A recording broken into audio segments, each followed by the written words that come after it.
At Hoag Orthopedic Institute, there is no one better at getting you back to you. Proudly founded by premier physicians in partnership with Hoag. Learn more at HoagOrthopedicInstitute.com. The most trusted jingle in Los Angeles has a new number. Accident or injury, call Jacob and Ronnie. Call Jacob 1-800-345-6789. Call Jacob. Texting enrolls you in a recurring automated marketing text messages. Consent not required to purchase. Message and data rates may apply. The team's looking good this season. I think so. Man, I miss playing football. Ever since I turned 40, I just can't find that fire I used to have. Think it could be lower testosterone? What do you mean? I was feeling the same way. After 40, the body has less testosterone, and men lose their edge. That's why I take Nugenix Total T2. That's the testosterone booster, right? Yes, but Total T2 is their brand new formula that skyrockets nitric oxide levels in as little as 3 hours. Since I started taking it, I've been lifting like when we played for Coach Carter. My energy is way up, and it even spiced up things between me and the missus. Are they still giving out complimentary bottles? Yep, just send a text. Text HAWK to 321-321 for your complimentary bottle of Nugenix Total T2, the next generation testosterone booster. Text now and we'll include a bottle of Nugenix Thermo X, our newest, most powerful fat burner ever, absolutely free. Text HAWK to 321-321. That's HAWK to 321-321. These statements have not been evaluated by the FDA. This product is not intended to diagnose, treat, cure, or prevent any disease. The home of USC football, and now the home of the Rich Eisen Show. Weekdays 9 a.m. to noon, KSPN Los Angeles, a good Karma Brands radio station. Previously on the Sedano and Kap Morning Show. Tonight's game, by the way, I didn't realize this. 8 o'clock? Oh, yeah, NBC, bro. 8 o'clock? Yeah. NBC this, bro. What? Are you guys going tonight? Yeah, I'm going, but I thought it was like a 7 o'clock tip. And then last week when there was a 7:30 tip, I told you the story. I'm down there talking to the security people. They're like, come on, let's go. Let's do a beautiful thing. Let's play ball here. 8 o'clock start tonight? That is ridiculous. Just so late. I'm going tonight with Gene. It's our anniversary today. Oh, really? So, yeah. Whoa. Yeah. Oh. So we talked to Michael Thompson, got his feet. Oh. So, yeah, we're going to be there as well. That explains the Batman mask, my man. The Sedano and Kap Morning Show is on the air. Here is DeAndre Ayton, lost it, gets the ball out to Vando, now to Reeves, three-pointer, foul and a bucket, another 4-point play, 2 in the game. I don't ever remember that happening. 2 4-point plays for the same guy? Very rare. It's happened before, but you hardly ever see it. The biggest show in ESPN LA history. The one and only Carlos Saisu, the leader, the head lieutenant, the chief, is here with us for the social media today at ESPN Los Angeles, along with Timmy there in the back. This is a big deal. I want Carlo to press the flesh with us every morning. Yeah, it is a big deal. I mean, when the boss of the department says, you know what, I got to do it. Yeah, I want his fingertips all over us. If we get size from Carlo, I'm okay with it. A little sabor? Yeah, I don't think people like being called hacks. You're the widow on the radio. Giant Mexican, horn section. And Did you have me on your show to berate me? Is that what you're doing now? Give me a freaking break. I'm reacting to Art Bell. Yeah. Midnight in the desert. I'm Art Bell. Scott Kaplan, eat a fat one, bro. The Sedano and Kap Morning Show on 710 ESPN. The all-new ESPN LA app and on YouTube at ESPN Los Angeles. We're bigger than U.S. Steel. Wow, that's crazy. Well, you want to woo-woo? Bit boy. Right now. Monstrous. Beto, I don't want to eat that. We did it, Dad. We did it. You were riding high on the stinger last time. Oh, big time. So, Right, that's right. Of course we were. So, mongrels, stay tuned. 8 o'clock? Yeah. NBC this, bro.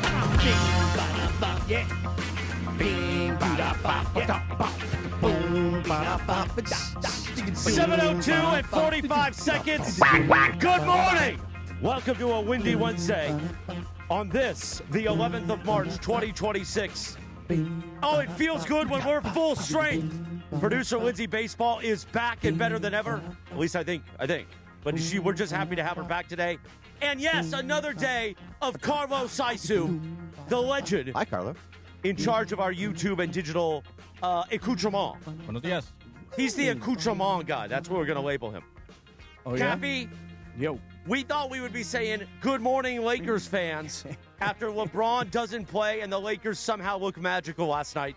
But at this hour, more Raiders breaking news more the Ravens being degenerate jerks, but Raider fans. I had Greg Bergman on yesterday afternoon when the breaking news happened that the Maxx Crosby deal, it is not a final.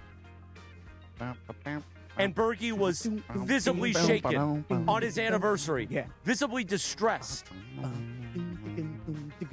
But then this morning, the breaking news, as you heard on Unsportsmanlike, that the Ravens, 12 hours later, not only told Maxx Crosby and the Raiders to go pound sand, they then signed Trey Hendrickson from the Bengals, an AFC North foe. What scumbags the Baltimore Ravens are. Okay, good. I'm glad you said that. Yeah, seriously, they absolutely are scumbags. Right. The Baltimore Ravens, organizationally, thought, you know what, we're going to go do something we don't really do. We're going to go make a big trade. We're going to give up first-round draft choices in this year's draft and next year's draft, and we're going to get one of the premier pass rushers in the entire NFL. And then, before the actual pen meets paper, they said, you know what? I don't know if I really like this deal. Let's just, everybody slow down. You can imagine they're all in this room. Everybody slow down. Hold on, wait. We got Maxx Crosby, who's got an injury history. The guy's had drug-related problems, even though celebrate the fact that he's 6 years sober. This is who he is. This is who Maxx Crosby is on paper, and it's costing us all of this equity. It's costing us all of these draft picks. Now, wait a second. This is the same team, the Raiders, that just took from us via free agency our all-pro caliber center, a guy we drafted in the first round. The Raiders are taking him from us. I didn't think that portion of it. Yeah, the Raiders are taking our center in free agency, and they've got the money to do it. Wait a minute, you didn't think of that? I didn't think of the master, the Greg Bergman School of Content. He didn't shave that layer. You, Cappy, another master. Hey, you shaved that layer on a Wednesday morning. Only because I went to the Bergman School. That's right. Okay. He thought about layers because I taught him the layers. Right, exactly. It was in class last week. Right. Last week's class was the whole lecture was about layers. Is that the one you had to bring the protractor? Right, exactly. Okay, you know that class. Yeah. So here's the thing. If you're Baltimore, you've got buyer's remorse. You're starting to think to yourself, wait a second. We're taking on a guy who's got a knee problem. We're taking on a guy who's had a lot of personal stuff in his real life. And we're taking on a guy that is costing us 2 first-round draft choices. And part of the reason that the Raiders have all this cap space, and more, in fact, is because they're giving us Crosby, clearing space, but then they're taking our all-pro caliber center from us. You know what? Wait a second. Let me think this thing through for a second. Trey Hendrickson is an available free agent. So if Trey Hendrickson is available, what does that cost us? It costs us the money that we have to pay him. So we're going to pay him about $30 million a year, and Maxx Crosby costs more than that. And Crosby's contract that we're taking on from the Raiders is a 3-year deal remaining, whereas with Hendrickson, we can get him at a 4-year deal. And so we're going to actually pay Hendrickson less than what we were willing to pay Crosby, and Crosby costs us 2 first-round draft choices. This is classic buyer's remorse. Well, I want to get the thoughts. Now, we thought apparently he's also under the weather. I don't know if he got the stomach bug from you and I, if he got what Lindsay's got, if he's got sty in his eyes like Bergman. But now, fresh from a hotel room, hopefully not vomiting anymore, the one and only George Sedano, the namesake of this show, joins us. Good morning, George. How many styes? Are you at 2, 3? No, bro, I don't put Batman masks on, so we're okay. Hey, listen, the Batman mask was out last night for anniversary night. It was the anniversary. Yeah. Also, I'm a little worried about my connection. You may want to check your texts about this tower that I'm using, but, we'll figure it out, I guess. You're good right now. Yeah. Are you looking at it? I am. Yeah. I'm looking at it. Because his monthly service has been suspended. Oh, Linz, did you not pay the bill? bill? No, I paid the bill. Okay. Mine's working just fine. All right, gotcha. Meanwhile, let's talk about Trey Hendrickson, already in progress, top of the hour. I'm just saying, so if I go, that's what happened. So we may want to double check on the bill of the T-Mobile tower. All right, so if you go, the tower dies, it's not you dying from puking through the night. Uh-oh. Let's pot him down for a second. Let me go back to my rant. I interrupted you to bring Sedano in, and I feel bad now. Let me go back. Because that's a no-no. Bergman, when he has a meeting with me later and goes over the air check We're the going to show, talk about this. he's gonna hit me with a ruler and then spank me. Because here's the thing. And you'll like it. He's going to not just like it. Give me more. Yeah. The thing is Thank you, sir. May I have another? We thought last night was just some random Tuesday, right? It's random Tuesday. Hey, Lakers are playing Minnesota, quality opponent, no LeBron. Let's see what happens. Little do we know that we're going to wake up on Wednesday morning, and here are the headlines. Maxx Crosby deal gets nixed. We knew that yesterday afternoon. Lakers win a big game at home with no LeBron and look like a team, all capitalized, T-E-A-M, a team. And Team USA got beat by Italy in the World Baseball Classic. This is not just your random early March Wednesday morning. We are on fire here today, and it's going to be a great day. But now let's go back to Sedano because I believe our connection has rebuilt. All right. And good morning, George Sedano. Hi, Georgie. This is going to be 3 strikes and everybody's out today. I don't have the patience for this today. So the delay looks good on our screen, but it sounds like we got a big delay. Okay. Well, I don't know what to tell you. Well, this is like, being embedded in, someplace in the far Middle East right now. There's that little delay. You know what I mean? Okay. Well, listen, here's what I would tell you. How about that just the Ravens? I mean, you said they had buyer's remorse. How about just Maxx Crosby is damaged goods? Well, that's absolutely the truth. But hold on a second. So is Trey Hendrickson. Trey Hendrickson also is damaged goods. Trey Hendrickson played in 7 games last year. Mm-hmm. Now he has all-pro caliber resume, but Trey Hendrickson himself was damaged goods. Didn't make it through the regular season last year. I agree. Baltimore looked at Maxx Crosby and they went, wait a second. This is a guy who's got a knee issue. This is a guy who's had some personal problems. We're giving up 2 first-round picks, and we're going to pay him more for less years, whereas Trey Hendrickson cost us nothing other than the money we pay him. We're not giving up 2 first-round picks for Trey Hendrickson, and they're, for the all intent and purposes, they're not that different of a guy. Not one guy is significantly greater than the other guy.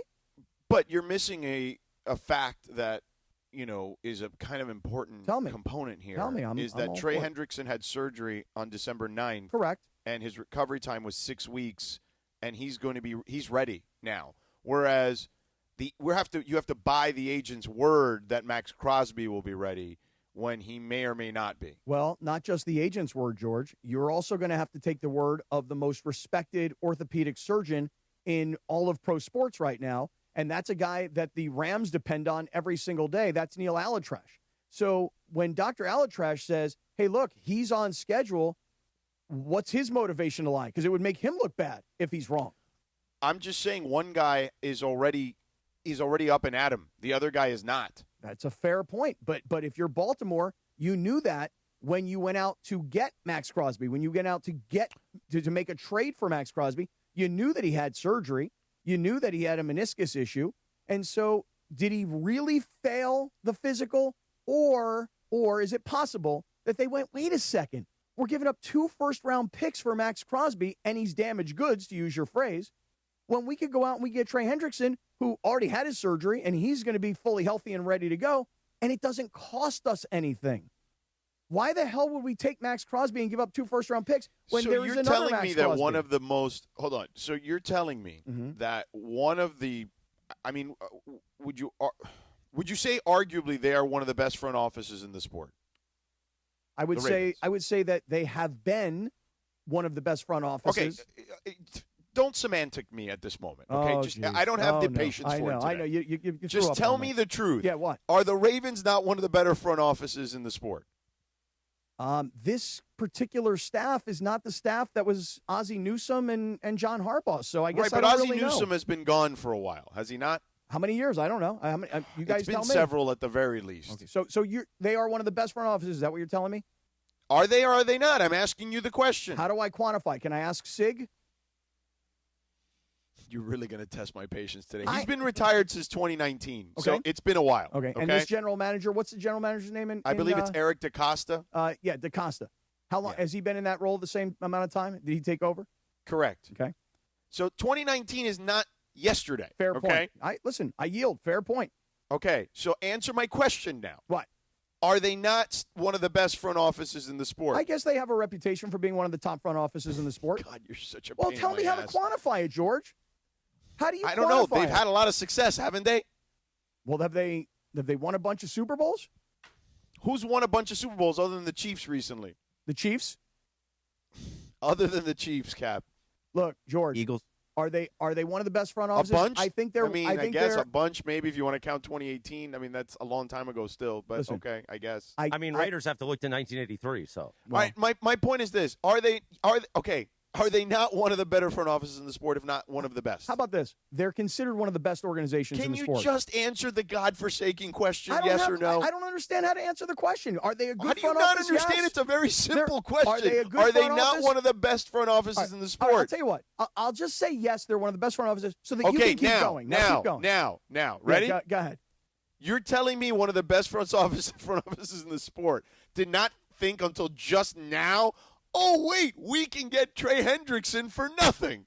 You think that just dawned on them? So, wait, you're saying that they looked at Crosby's knee and he's not going to be good enough, and that's why. So, everything you've read, that this is all about his knee and him failing the physical, that's the reason they decided to nix the trade. Is that what you're saying? Clearly, they've pivoted because they don't feel comfortable. Yeah, I don't buy it. I don't care how good of a front office they are. Right, I don't but buy think about how silly it is that you just said that it just dawned on them. No, I didn't say it just dawned on them. For nothing. I didn't say it just dawned on them. Here's what I said. I mean, you implied that. No, that's not even remotely close to what I said. Okay, Here's then what did you say? Let's be real clear today. Here goes. You ready? They went out and got Maxx Crosby. They had to give up 2 first-round picks to do that. Then they got Maxx Crosby in, and they looked at his knee, and they went, this guy, he's got a long time to go before he's really, truly healthy. And before we have to go sign the guy, let's reconsider this a little bit. Is it worth giving up 2 first-round draft choices for a guy who is injured currently? Or before we sign this contract, why don't we reconsider this whole thing? Let's go get Trey Hendrickson for free. Let's go do that. All right, real quick, it's 7:15 in the morning on a maximum jam-packed windy Wednesday. And you know what you could have done in these 15 minutes? Hey, maybe you could have traded for another guy after you get cold feet. Or you could have gone to Valvoline Instant Oil Change. Get that lube job, sucker. Home of the 15-minute drive-through oil change. Visit SoCalOilChange.com for a location near you. Our friend Diana Rossini, NFL insider, tweeted this morning, Bergie. It's been made clear by multiple people around the NFL at all levels that Baltimore had all the information and understood where Maxx Crosby's knee was in terms of his recovery timeline. Many in the league believe GM Eric DaCosta and the Ravens ultimately just got cold feet. Right, because they saw the medicals. No, they knew it, but they knew it the entire time. No. You don't know until you see it, Greg. Don't be ridiculous. This is a human being we're talking about. I understand, but he had surgery on January 7th, so they knew that he had January. He had it in January. When you buy a car, you buy a house, and you do the inspection, okay? Everything is contingent upon the inspection in a house, okay? Then you get the inspection done. And then they're like, yeah, there's some water damage here. These pipes aren't so great. They probably are going to burst. You're going to buy the house? Well, the homeowner also answer the question. You're going to buy the house. Well, he ain't playing around today. No, he's not playing around all night. No LeBron last night. He knows what's coming. No. He ain't playing around. He's on defense. Answer the question. Are you buying the house that the inspector tells you is not up to snuff? I'm telling you. Answer it. No, I would not buy that house. There's your answer. That's the wrong there's answer. so much all more this to conspiracy that the Ravens, this, that, and the who cares? Terrible the answer. guy's It's not crazy ready. You're taking this side this morning. I'm just shocked by it, honestly. The guy's not. Don't be such a jerk face today, okay? I'm not being a jerk face. Don't be Chris today. No, all right, you're not Chris. Okay, let's relax. I'm not. Okay, It's absolutely not trying to do that. Let's not be Chris. Okay, so what I'm telling you is this. If you are buying a house and the inspector says, hey, man, there's some problems in the house, you probably shouldn't buy it. You don't buy the house. I would argue that what you do is you renegotiate. Right. And you say, I'm going to pay less for the house. So so the Ravens. This is why you bought a money pit.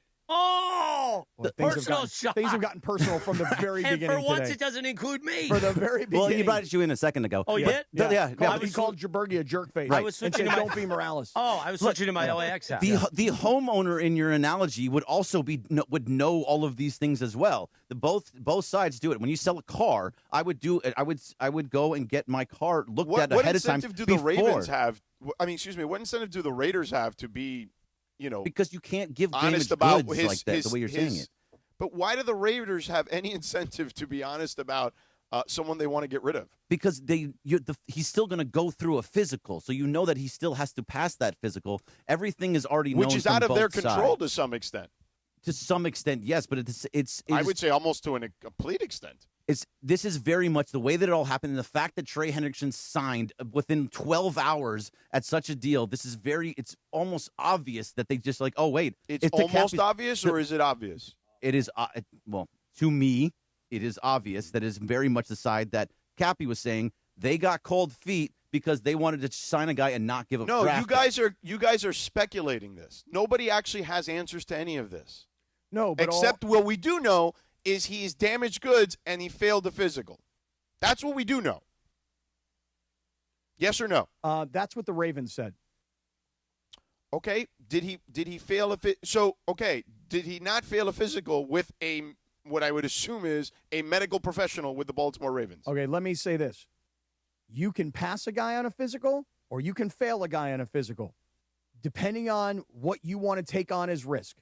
Correct. If you're the medical staff of the Baltimore Ravens, you don't want to be held responsible if this guy's not healthy enough. That is true. You do true. realize Pete Carroll's not the coach anymore. You don't have to defend the Raiders this way. Oh, I'm not defending the Raiders in any way. I'm actually blaming the Ravens. Cappy, to your point, could you also maybe, if you were so inclined to say, you know what, we're not going to pass you, versus, hey, we really want you, so we're going to pass you. Could somebody do that? 100%. If a team says, look, we understand he had surgery on his knee. We understand he's going through rehab, but we're projecting that he's going to be fine, and this is why we're getting him, then they pass him on the physical. If they're like, you know what? I don't know. I've given up 2 first-round picks, plus they took our center in free agency, a guy that we would have liked to have had back. You know, so I don't now want you're to do saying this it's deal. out of spite because they took the center too. I'm saying that these guys got cold feet, that these guys got buyer's remorse. And you know what? There's another player out there who's pretty much I would call it a comp. I would say Trey Hendrickson is a comp to Maxx Crosby. A little bit older, 31 to 28. Right. Sure. I mean, And they have similar output is what we'd call it. One guy's a 9-year veteran, one guy's a 7-year veteran. Yes, Trey Hendrickson's a couple years older. He's been in the league a couple more seasons. He himself has had injury issues as well. But the bottom line is, to get Trey Hendrickson, what do we have to give up? Nothing. No, they did just pay him $120 million. But that's even less than they were going to have to pay Maxx Crosby. But I'm just saying, it's not like some small investment. No, but can I ask you this question? Because you've been putting everybody on the witness stand. Let me put you on the witness stand. You ready? Go ahead. What did they have to give up to get Trey Hendrickson other than cash? No, you're right. They did not have to give up the assets. Right. Agreed. So if I'm the Ravens and I go, look, this guy's the same player as that guy. Why can I take this guy for free and this guy I've got to give up 2 first-round draft choices for? Forget it. You know what? The pen never got to paper. We're going to say that we failed his physical. That's it. For us, he didn't pass the physical. But Max, okay, so again, but think about this logically, man. One guy had the surgery in December. Mm-hmm. He's already fully recovered. The other guy is going to have it in 8 weeks. Going to have like, what in 8 think weeks? about that. Going to have what in 8 weeks? Oh, he's 8 weeks. He's 8 weeks out from meniscus surgery. Excuse me. Okay, but listen, I'm not a medical expert, but I would think that Maxx Crosby on a meniscus surgery would be ready to play come September. Boy, the bones are very meaty this morning. But they're talking about he's not going to be ready for right now for like whatever their first OTA camps or whatever. Well, they knew that going in. 7:22 in the morning. Bergie's got gold. We're going to do that in 3 minutes. He wants to get in this battle. He wants to throw a little mud with Sedano and Cappy. That's coming up in just 3 minutes. But first, I wear my LAX hat for one George Sedano, who's fired up this morning. Yeah, he is. Maybe it's because he's been up all night. Sedano, tell us about your home away from home LAX. Well, changes in the air at LAX. Los Angeles International Airport's automated people mover trains are rolling soon as part of LAX's ongoing investment to improve your travel journey. The new trains will quickly move guests between all terminals. The new consolidated rental car center, metro trains and buses, and the economy parking, all in 10 minutes or less round trip. They depart every 2 minutes, and they'll help approximately 30 million passengers per year. To learn more, go to this website, lawa.org/ESPN. That's lawa.org/ESPN. Thank you, Sedano. Bergie, I want a 7-second tease. I have a question about a semantic question. No, that was a bad tease. That was a bad tease, man. Bad tease, no. All right, 3 minutes. We'll try to somebody clean send this that thing guy up. back to school. Yeah, I know. I know. I got to go to my own school. The Sedano and Cap Morning Show on ESPN LA. This is the Sedano and Cap Morning Show. In a way, I'm just like a leprechaun. I'm lucky and charming. Now your top reasons to visit Morongo. We're giving away a Cadillac Escalade IQL the 29th. Earn entries now playing your favorite games, and you could drive home in a new Cadillac. And the number one reason. Pick your lucky March Mania bracket, and you could be a millionaire. We're giving away $1 million guaranteed April 7th for a perfect bracket. See website for details. Morongo, good times. Hey, Laker fans, 2026 is the year of you. When you suit up with National University to pursue a career-focused bachelor's or master's degree. Take your best shot with NU's Year of You scholarship and score up to $6,000 annually toward an industry-current bachelor's or master's degree. 4 or 8 week courses, flexible online options, plus free tutoring, career counseling, and more. Apply by March 31st at nu.edu. Terms and conditions apply. Why do we grill to order at Waba Grill? Because it's just better for you. Our Asian-inspired menu has high-quality proteins that are healthier for you. Like hormone-free chicken, ribeye steak, wild-caught salmon, and shrimp. Introducing our new Chili Crisp Dumplings, a spicy twist on a Waba favorite. Bold, crunchy, and tossed, and fiery. Chili Crisp. That's our new Chili Crisp Dumplings. Get them today, only at Waba Grill. It's for you. Buenos dias. Hey, it's Beto Duran. Everyone loves the new 2026 Toyota Electric BZ XLE that has a range of over 300 miles. You can drive one away on a 36-month lease with any old free and clear trade down for only $239 a month. That's a $36,000 car that needs no gas. No cash required. Just drive any old car, truck, or van you own outright in the Wonders Toyota or Northridge Toyota and drive out with a $239 lease payment. 2026 Toyota BZ XLE FWD. Offer good on any BZ model in stock with an MSRP under $36,650. Over 10 to choose from. Lease excludes tax, title, license, and dealer fees.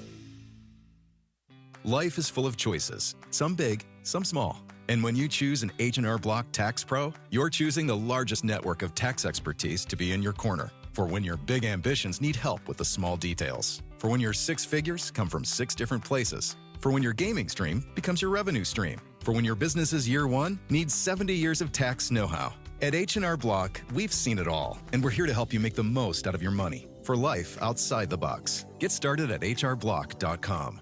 Evan Cohen here. In life, as in sports, the pros make it look easy. That's why pro golfers like Jason Day, Ben Griffin, and Patton Kazire trust the pros in lawn care. True Green. They have the experience and expertise to give you a lawn worthy of the PGA Tour. And since True Green does the work for you, you get more free time, or more tee times. So stop stressing over your lawn and start loving it. Sign up now at TrueGreen.com because nobody makes it easier to get a golf course quality lawn than True Green, the official lawn care treatment provider of the PGA Tour. You're hanging out with the Sedano and Kap Morning Show. Yeah, this is my philosophy. This is mine. Yeah, so I don't like your filosofía. No like. George Sedano, Scott Kaplan. No me gusta. No me gusta la filosofía. No me gusta la filosofía. More Sedano and Kap right now. It's like radio. 7:27. Good morning. The Sedano and Kap Morning Show on a windy Wednesday, jam-packed. And it feels good sitting here, Cappy. Damn right it does. I'm telling you. George, I said yesterday, who knew? It was a regular Tuesday. It was early March, man. On this day in 1996, the number one hit, Alanis Morissette. Isn't it ironic, Raiders fans? Oh, it's going to be real ironic for the Raiders fans. This song was playing in the background when I became a man. You know what I'm saying? Oh, really? Yeah. And what year did you say this was? 1996. Oh, really? That's when you became a man, huh? Yeah, you know what I'm saying. Wow, 30 years ago. Congratulations. Meanwhile, I want to get to Bergie and his Heat in just a moment, but join ESPN LA for a Lakers watch party and live remote broadcast on Monday, March 16th at Bar Louie in Downey. Beto Duran goes live at 5 p.m. with Toyota Lakers countdown to tip-off. Watch with fellow fans, enjoy ice-cold Michelob Ultra, and enter for a chance to win tickets and exclusive signed gear. Don't miss it. That's Monday at Bar Louie in Downey with ESPN LA and Michelob Ultra, the official beer sponsor of your Los Angeles Lakers. By the way, the Raiders are going to have the last laugh in all of this, Bergie, just so you know. Oh, I agree. That's a whole other thing. I don't know about that. But Why is that? Here's why.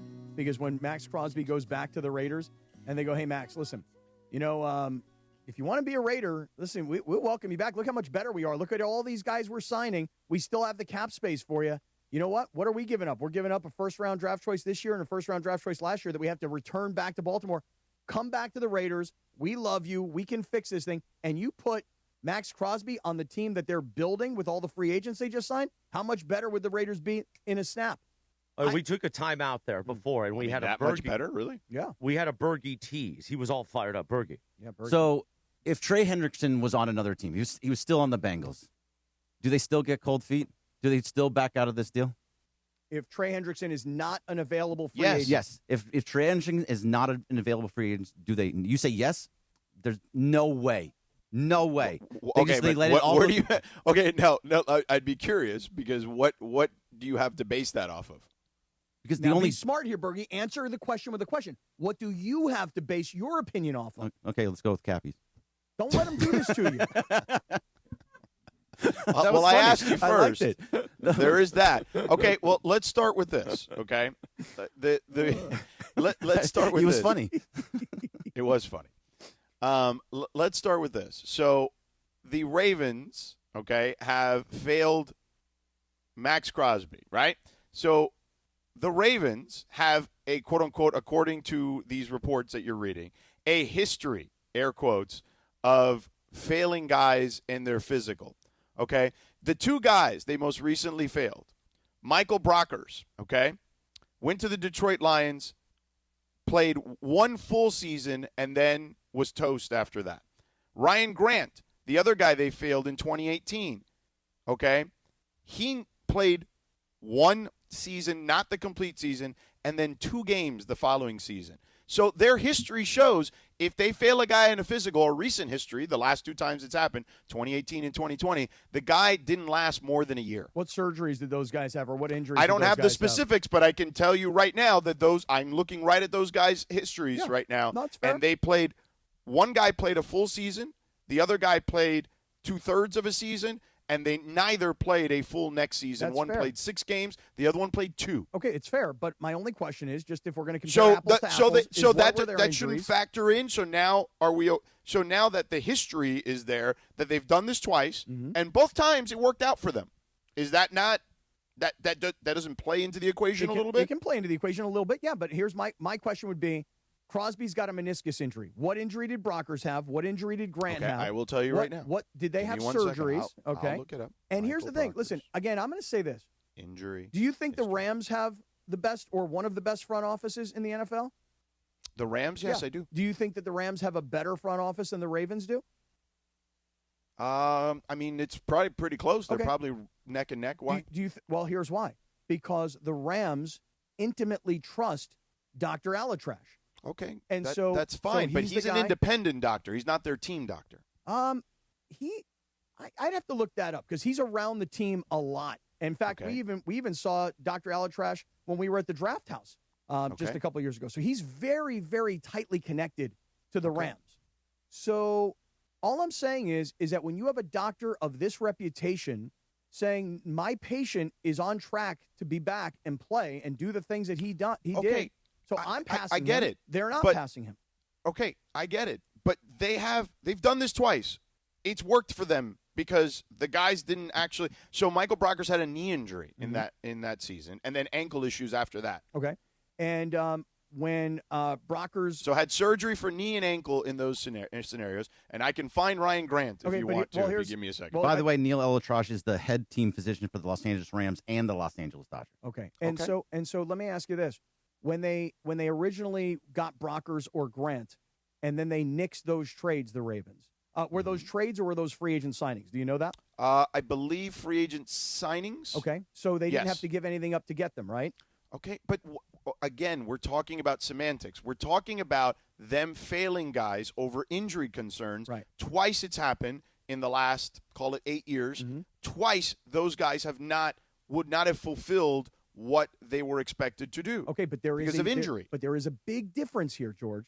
The difference is that when you go out and you get Maxx Crosby, you're not signing him as an available free agent. You're giving up 2 first-round draft choices. I understand that there's more risk on the table. We are in agreement there. Okay. I'm not disputing that. Okay. But can we just get to the very basic aspect of this, that they have a history of doing it, and a history seems absurd because it's happened twice in 8 years. Okay, I get it. Maybe most teams don't do this. Maybe they're more careful. Maybe they're less risk-averse, clearly. Okay? But the 2 times, yeah, they were right. Yes, but again, What? You always like to say there's nuance or we're dealing with semantics. Here's the reality. The Ravens decided they did not want Maxx Crosby because they all sat around a table and went, we're about to sign this contract. Is everybody great with this contract? And somebody probably said, you know what? Trey Hendrickson's virtually the same player. We don't have to give up 2 first-round picks to get him. How do we get out of this deal? We fail him on the physical. Once he fails the physical, according to their doctors, not according to Neil Alitrash, the most reputable guy in the business. Listen, and I don't know Neil Alitrash. I'm sure he's great. And I'm not trying to besmirch him. So I don't want to make this about Neil Alitrash versus some other doctor. I'm telling you, the Ravens have done this twice. They have a bar to clear. He clearly didn't clear the bar like 2 other guys, and those guys didn't work out. Yeah. Okay, so I understand that Raiders fans are upset today. I don't care about how Raiders fans feel. This is not about the Raiders. This is about a team that thinks they can win the Super Bowl, okay, the last decade, and they feel like the risk is not worth the reward. And they have every right to do that. And by the way, they're probably right in that the risk is he's got a knee injury, and we have to give up 2 first-round draft choices to get a guy. We're giving up 2 first-round picks for a guy who is currently injured. Why would we do that when this guy's virtually the same player and he's healthy and he costs us nothing other than what we have to pay him in cash? Why would you do that if you were the Ravens? It was dumb from the beginning. But to sit here and say that the Ravens didn't have cold feet or buyer's remorse or that they failed him on the physical because that was their easy way out. No, That's but what you're happened. implying that they're failing him because of nefarious reasons. No, they're failing him because they're not comfortable with the medicals. I'm not only implying it, George. I'm straight up saying the Ravens screwed over the Raiders, and it could have been the Broncos or it could have been the Rams, could have been any other franchise. Once they sat down and said, why are we giving up 2 first-round picks for a guy who's hurt when we can give up nothing for a guy who's getting better, who had surgery much earlier? Why are we doing this? And the easy way to get out of the trade is to say he failed the physical. That's what I'm saying. I'm not implying it. I'm absolutely saying. Let me ask you a question. Go ahead. Do you think the Lakers had cold feet with Mark Williams? 100%. Because I think Mark Williams has an injury history that I would be worried about. Okay, but what has Mark Williams done since the not Lakers much, decided? to be honest with you. Is he healthy enough to play? I mean, most games, I guess. Right, but he's not very good. So they kind of were like, why are we doing this? You know what? Screw it. Let's fail him on the physical. That's the way you get out of these things because it's legit. Or you legit have concerns over someone's injury history. Well, you know what? The Ravens knew what Maxx Crosby was before they brought him there. And if they decided they were going to fail him on the physical, then so be it. If it's 100% legit, then so be it. And by the way, here's what I'll say.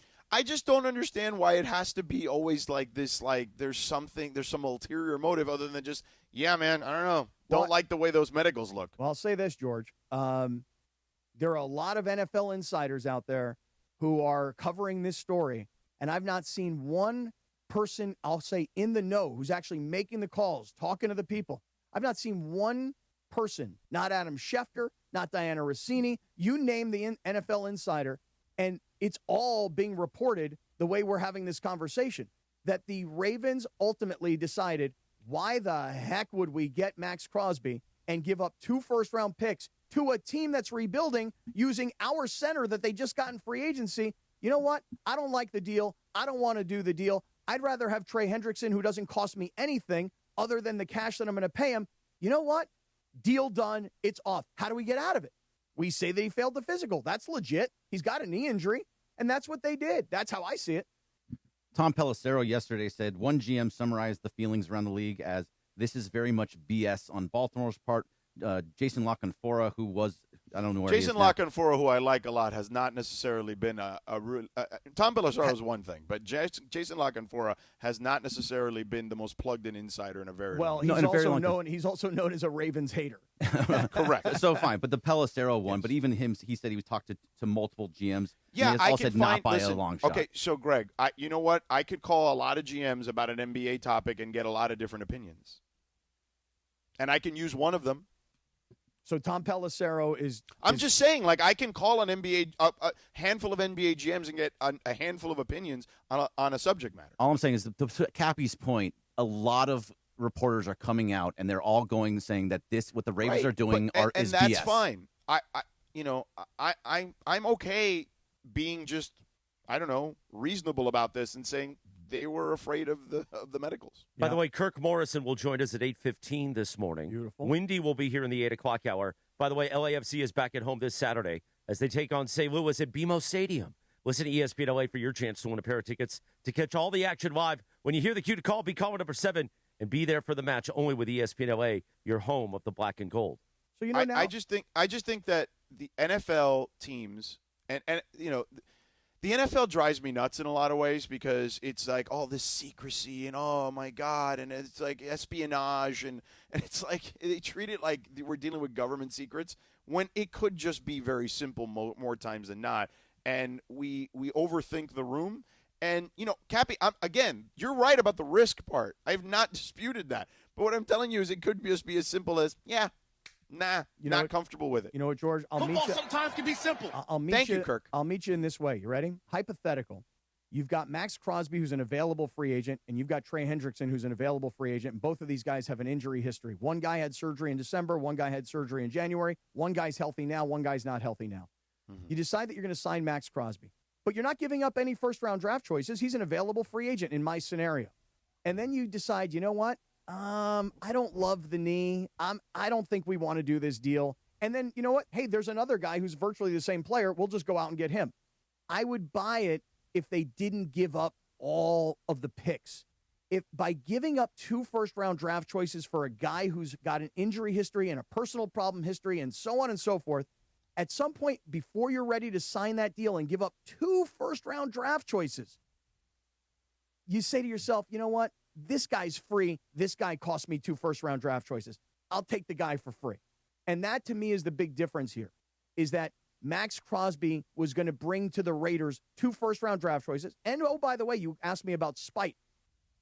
I still think this, that when you go out and you get their center via free agency and you spend a lot of money on the center, the Raiders had the money to spend on the center. The Ravens didn't have the money to spend on the center. They drafted that kid in the first round. They did have the money. They just decided to give it to Trey Hendrickson just now. Oh, well, they were giving it to Maxx Crosby before that. And the Raiders went and took their center from them via free agency and took 2 first-round draft choices from them. And what did the Ravens get in return? Maxx Crosby, who's got a knee injury. So if I'm sitting around the table, I'm going, hey, guys, are we sure we want to do this? And when somebody says, you know what, let's not do this. And they say, well, how do we get out of this? This is a public relations nightmare. No, it's not. We just blame it on the doctors. The doctor said he failed the physical. It's so simple. It's not nefarious. It's not secretive. It's not government, reporting. It is nefarious because you're saying you literally said the words they screwed the Raiders. Right. It's not nefarious. Which by definition implies they're being nefarious. No, they're doing it outwardly. They're not hiding anything. But forget about the hiding, okay? Yeah. Like, I'm just saying those are 2 separate conversations, that the NFL treats everything like it's government secrets, like it's everything is of the highest priority, and like sometimes it's not. It's just some of it is just silly, to be honest with you, the way they treat things. However, separate point, okay? You saying they screwed over the Raiders is absolutely implying they're doing something wrong. They're doing something, to use your words, to screw over the Raiders. Yeah, they are. They are screwing over the Raiders because they have a better option that doesn't cost them as much. It's pretty simple. Right, but why is it they're screwing over the Raiders? Why isn't it they're looking at their best interest? Okay, they can look at their best interest. Pause there. I'll pause there. 7:42 in the morning on a windy Wednesday. The Sedano Kap Morning Show. We will come back. We will answer that question. It's a good question. Windy will be here at 8 o'clock. 8:15, Kirk Morrison. We'll talk Lakers TWolves without LeBron. They win again. But first, let's talk about Lindsay and Cappy, our friends at VisionWorks. I would love to. First of all, I'm getting a lot of compliments on these Ferragamo frames, Lindsay, that you picked out for me. They do look pretty great. So they're fire. I'll have to say thank you. You know what's nice about these frames is if you really look at them, they're greenish, but they kind of just look blackish. So I love the color. I love the frame. I love the style. And I will tell you guys, I am getting used to now this whole progressive thing where I can see far away up at the top of the lens. The computer in the middle of the lens is really nice. And then when I can't see a damn thing on a menu or my phone, now I got this whole, close reader sort of thing out at the bottom. I am loving my new glasses from VisionWorks. They look amazing, Cappy. And you know what? When you go to VisionWorks, they've got simple shopping. Unlike other brands, VisionWorks make things simple by organizing their frames by their shape and by their price. That's what we got to experience when we were there live in person. And everyone was like, oh my gosh, this is amazing. I can look and see, I want square frames. I want circular frames. I want round ones. And then they go from bottom to top by price. So yeah, they make shopping very simple, Christopher. Yes, indeed. And it's tax season. You're getting that tax refund. You know what? Don't waste your money. Don't buy a Maxx Crosby jersey or chicharrones. Spend it on your eyes, you scumbag. Get your eyes checked out. Make sure you're healthy for the new year. Go see our friends at VisionWorks. They got the BOGO. Buy one, get one free. All the information at VisionWorks, our friends at VisionWorks. And you know what, Cappy? Tell me. Was that live read integrity? I don't want everybody in the back to get nervous. Oh, no. He didn't stick to the script. Oh, no. What are we going to do?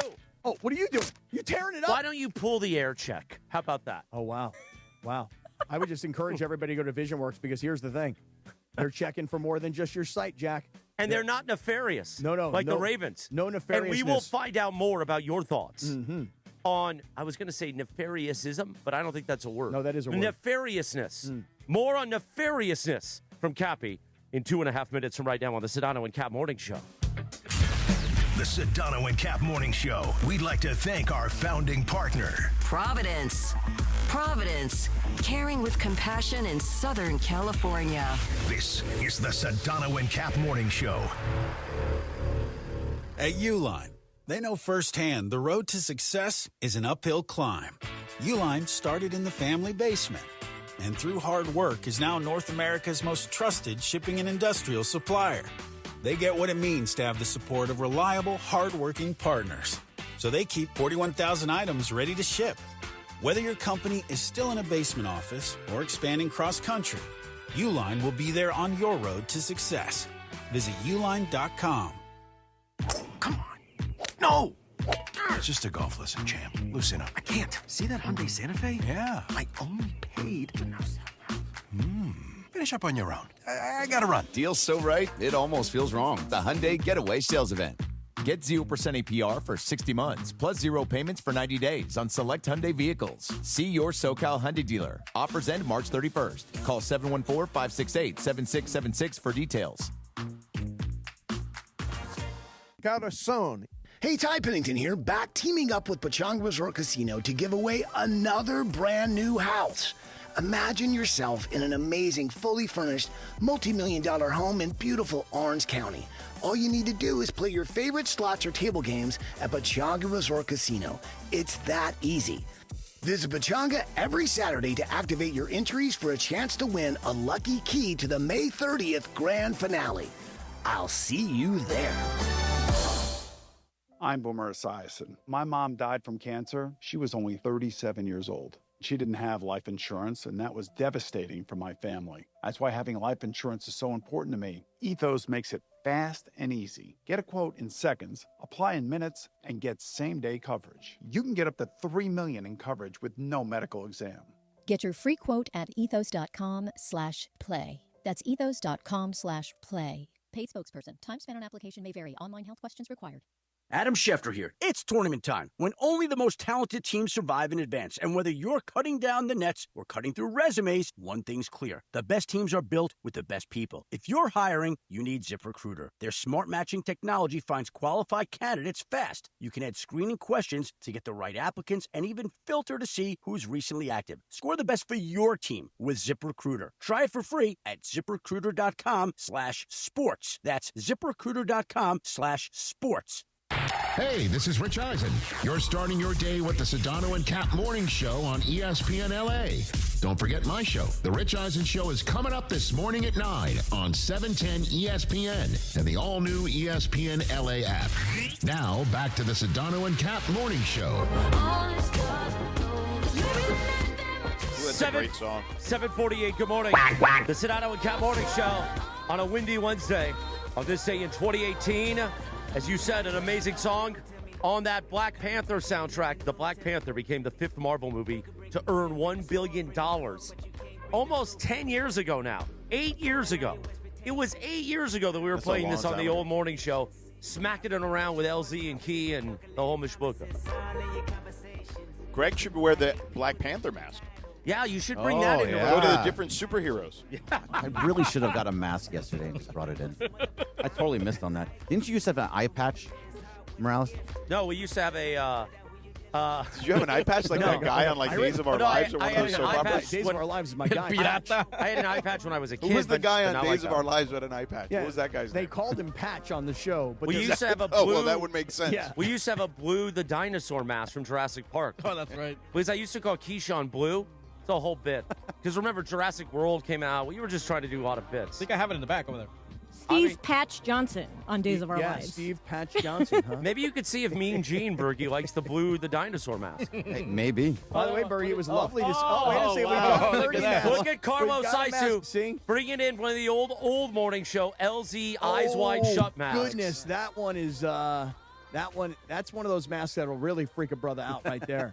Well, it used to freak out JB Long when we'd have him in studio. Oh, yeah? And then we'd all put on these masks. Oh, gosh. Do you remember that we had Woj do a drop for us about wanting to go to the LZ mask party? Do you remember that? Yeah, I gotta find that. Woj had just joined ESPN and he was in studio. He came in studio, and oh, look at that Diablo! and he did a rejoin for us. He's like, "Hey, this is Adrian Wojnarowski, dropping Woj bombs here on the Sedano and Keyshawn LZ, George and LZ," and he goes. And I'm still waiting for my invite to LZ's party. Oh, my God. Look what is going on in this What studio will now. Wendy say when he gets here and everyone's wearing these weird masks? He'll be like, "Where's my mask, Yeah, Jack?" right. He's like, He'll be like, "I'm out of here." That was it. Yeah. Nah. and Wendy will be here in the 8 o'clock hour. And for all you miscreants in the YouTube chat, don't worry, we're going to talk Lakers Timberwolves, but it's NFL free agency. Yeah. And the headline story. Well, we wanted to go with what Cappy and Bergman were most fired up about. Not just that, but it's not always often that we have breaking news as we go on the air. And this one not only involves the NFL, which is the national pastime now, it also involves, Raiders fans. It wasn't even their fault on this one. It doesn't matter. Well, it's just a good bit. But go back to what George said at the end of the last segment. He said, why is it that the Ravens are screwing over the Raiders versus why aren't the Ravens looking out for their best interests? George, it's a great question. Here's the answer. Of course the Ravens are looking out for their best interest. The Ravens are looking at Maxx Crosby, and they're saying, hold on, let's just think this thing out a little bit. Maxx Crosby, we're trading to get his contract. His contract is a 3-year deal at $106.5 million remaining. The average is $35.5 million per season, and the guarantee is $91.5 million. Can I just do the numbers again? I want everybody to listen carefully. 3 years for Crosby, $106.5 million contract with $91.5 million guaranteed. Did everybody hear that? Now let me give you what Trey Hendrickson's numbers are. 4 years, so you get an additional year. $112 million, so $6 million more. $28 million a year, so $7.5 million less per season. And $60 million guaranteed. So it's $31 million less guaranteed. So when you ask the question, it's a great question. Why are the Ravens screwing over the Raiders versus why aren't the Ravens looking out for their best interest? The Ravens are looking out for their best interest. They get a comparable player for a longer period of time for less money, and they don't give up any draft picks. Of course the Ravens are looking out for their best interest. But in doing so, the way they get out of signing Maxx Crosby and taking on this contract. Well, by the way, money, you have the guaranteed numbers wrong, though. What do I it's have? not $30 million less. It's actually similar because the Raiders have already paid one of those years of guaranteed money. Okay, so you're saying that the Ravens would only owe him $60 million? Correct. Okay, so if the numbers are virtually even, what does Maxx Crosby mean versus what does Trey Hendrickson mean if the numbers are exactly if the same? if we're going to do the math again, then Crosby's actually costing them less financially, but costing them more in assets. Okay, so again, back to your question. Isn't this the Ravens looking out for their best interest? Answer, Correct. 100% it's the Ravens looking out for this. But how do we get out of this? Because this is a big deal. It's been all over the news. He's here in town. when we look at it on paper, let's go with Trey Hendrickson because it costs us nothing in terms of drafting, in terms of draft picks. So why would we give up 2 first-round draft choices for a guy who we can get another guy at a lesser cost for longer term, and we don't have to give anything up? To me, it's so obvious that they failed his physical, which is their right to do, but they failed his physical because they finally realized we're giving up way too much for Maxx Crosby. So screw it. We don't want to do it anymore. Let's fail him on his physical. How do we get out of it? Fail his physical. That's what I think. Good. I'm glad everybody's letting that marinate. It's marinating. Yeah, it is marinating. It is marinating. I'm just tapped out on it at this point. Well, listen. Here's the thing. Let's cleanse the palate. Okay. We get ready for 8 o'clock, top of the hour integrity, and we will talk Lakers Timberwolves. Okay. Kirk Morrison will jump back in at 8:15, and we'll get back to it. Wait, when's Windy coming? Windy will be here in the 8 o'clock hour. Everybody relax. He can stay till 10 today, so he's got plenty of time with us. Nice. Well, what's Kirk Morrison going to say? He's going to say the Raiders are getting screwed too. Okay. Here's what I would ask Kirk Morrison. You guys make a prediction before he comes on. Do you think that the Raiders will keep Maxx Crosby, or do you think that they'll find somebody else that wants to trade with them? Now, a lot of people think that he's lost his trade value because they've lost their leverage, the Raiders. But I would argue... I mean, they have probably lost a little bit, maybe. I mean, I would assume that... I mean, maybe they don't. Maybe the Cowboys will give them whatever they want. Like, maybe that'll still be the case. Cowboys said last night, it was reported they are taking their offer. They will not put the 1 and the 2 up there. That's a great negotiating So here's point. the thing. Write that... Greg Bergman, School of Content. Okay, let me write down your question. Okay. We only need Kirk on for 5 minutes. We don't have to do 14 minutes with him. I love Kirk. We can have Kirk on as long as he wants to be on. But, I mean, you also don't have to go, okay.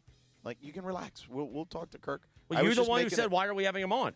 Well, you're the one that wants to always do a bit, right? That everybody's compromised. So here we are. Here's me leaning into your bit. Why are we talking to this guy? This guy is compromised. Max Kellerman does a podcast because Rich Paul and LeBron tell him what to do. This is all your concoction. Well, I actually agree with everything you just said. That is true. That is true. Max Kellerman and Rich Paul do a podcast, and LeBron tells them everything to say, and I agree with everything you just said, And Ireland George. yesterday on the air was like, oh, it's all your bit. This whole place is your bit. I've never listened to the morning show. And I'm like, wait a minute. Really? You've referenced things that we've said about you. I mean, I saw John last night at the game. No, hugs, he was in a lot of bad love. mood yesterday. Oh, he gave me a lot of love. He was in a bad mood the whole show. I don't know what was going on. Maybe it's because Pepe is in here for 3 hours and makes no sense. And then Pepe tried to convince everybody that he's lost 30 pounds in 1 month. Fuck us. Really? Yes. I haven't seen that. Yeah. Recently? Anyway, yeah. Speaking of health, we will reset the top of the hour. We'll talk Lakers, Timberwolves. Kirk Morrison, I guess, will be here at 8:15. Windy will be in here. We got plenty of fun and frivolity, and we haven't even talked about the Italians. Stunad. Beating oh my Team God, USA the Italians last night. completely. By the way, this would be if the U.S. does not make the next round. Yeah. Holy moly! Well, would that be an incredible embarrassment? And more embarrassing is the American manager telling everybody, "Well, we're already good. We've already advanced. We're already through, so the game's not as important." Oh, the Mark Italians DeRosa. out there with that big salami stick taking care of the Americans last night with the gabagool. Speaking of which, if you eat too much gabagool, you could have to worry about colorectal cancer. And March is Colorectal Cancer Awareness Month. My friends, your friends at Providence, want to remind you your health is the real MVP. This March, during Colorectal Cancer Awareness Month, Providence reminds you to stay in the game by prioritizing colorectal cancer screening. I kind of stumbled there. Could you say that again? Colorectal cancer screening. And we talked a lot about this actually on Mason and Ireland yesterday. And John had a great line. Be a man. Poop in a box. That's what you can do today. These days, you don't have to go and have a big procedure. Sometimes it's as simple with your insurance company. They'll send you a box, you poop in it, you ship it away. That's how easy it is to detect colorectal cancer. And if you catch it early, you could actually survive. My grandfather died in his late 50s from colon cancer. Back then, 30 years ago, they didn't have the kind of technology they do like our friends at Providence do. So get yourself checked out. We all know my health story. Because of my heart, I didn't get myself checked out. I'm an alcoholic. I didn't take care of myself. Don't fall into the same trap. Get yourself checked out. Age 45 is when you should start. But like me, I have a history in my family. So guess what, Cappy? Yeah. I'm 42. Yeah. I'm going to be pooping in a box this summer. Not as easy as you think, by the way. Well, I'm going to do You it. got to have proper aim. You can help me. Maybe we poop in a box together. Hey. Oh, is this enough live read integrity, everybody back there? Live read integrity for you. Go to providence.org/SCA colonoscopy. Providence.org/SCA colonoscopy. Providence. Caring with Compassion in Southern California. By the way, our great MC Ron Mitchell is in here. Yeah. He's also the MC on the VisionWorks partnership. And when he walked in, I said, is this about live read integrity? Because I'm going to throw this wood from Hernandez Wholesale Flooring at you if you're bringing it up. He's like, no, I just got to talk to Cappy about our friends at Javier's. I said, okay, do that. When we come back, we will talk Lakers right here as we approach 8 o'clock on a windy Wednesday at KSPN Los Angeles, a Good Karma Brands radio station. We are back in 4 minutes from right now. The Sedano and Kap Morning Show. Change is in the air at LAX. Los Angeles International Airport's automated people mover trains are rolling soon as part of LAX's ongoing investments in improving your travel journey. The new trains will quickly move guests between all terminals, the new consolidated rental car center, metro trains and buses, and economy parking in 10 minutes or less. Departing every 2 minutes, they'll help approximately 30 million passengers per year. Learn more at lawa.org/ESPN. That's lawa.org/ESPN.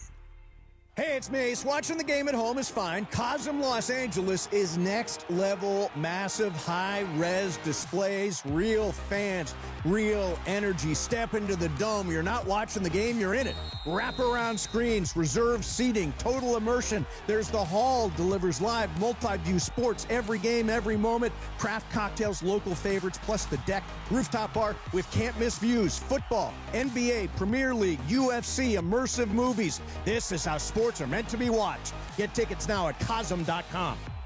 Oh. Hey guys, it's Cappy. You know I'm serious about the game day menu, right? If we've got the game on, I'm not messing around in the kitchen. You know what I'm doing? I'm going straight to Pizza Hut. Right now, they've got 2 insane deals. A large 1-topping pizza or a medium 3-topping pizza for just $9.99 each when you carry out. Order online at pizzahut.com, or if you don't have it by now, grab your phone and download the Pizza Hut app and bring home a guaranteed win tonight. Available at participating locations. Extra charge for stuffed crust and original pan, extra cheese, and extra toppings. This is the Doctor in the Dugout with Dr. Alan Byer, presented by Hoag Orthopedic Institute.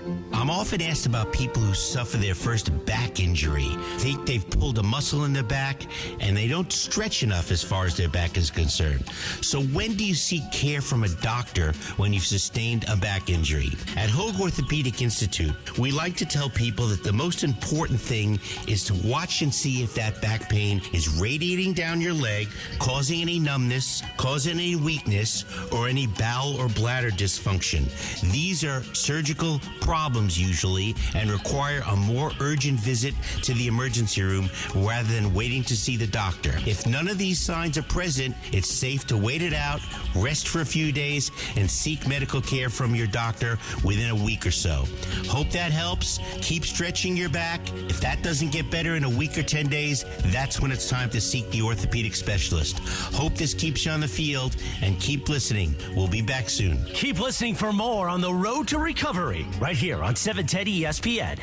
Do you owe $10,000 or more in credit card debt or personal loans? With credit card debt at all-time highs, Debt Relief Advocates is urgently notifying consumers of debt relief now being made available, designed to aid consumers with out-of-control credit card debt. Those who qualify and enroll for this relief program may only have to pay back a fraction of what they owe. This is not bankruptcy or a debt consolidation loan. This is a relief program that credit card companies would rather you not know about, as it could end your debt nightmare and save you lots of money. Consumers owing at least $10,000 in credit card debt or personal loans can now take advantage of this debt relief as the cost of living skyrockets. For free information and to learn what debt reduction you may qualify for, simply go online and visit DRA.com or call 800-433-8909. 800-433-8909. Again, that's 800-433-8909. The Sedano and Kap Morning Show is on. So are we doing like a stage show now? Is that the story? No, we're just What do you think you are? What do you think? You're like a go-go dancer? Back to Sedano and Kap.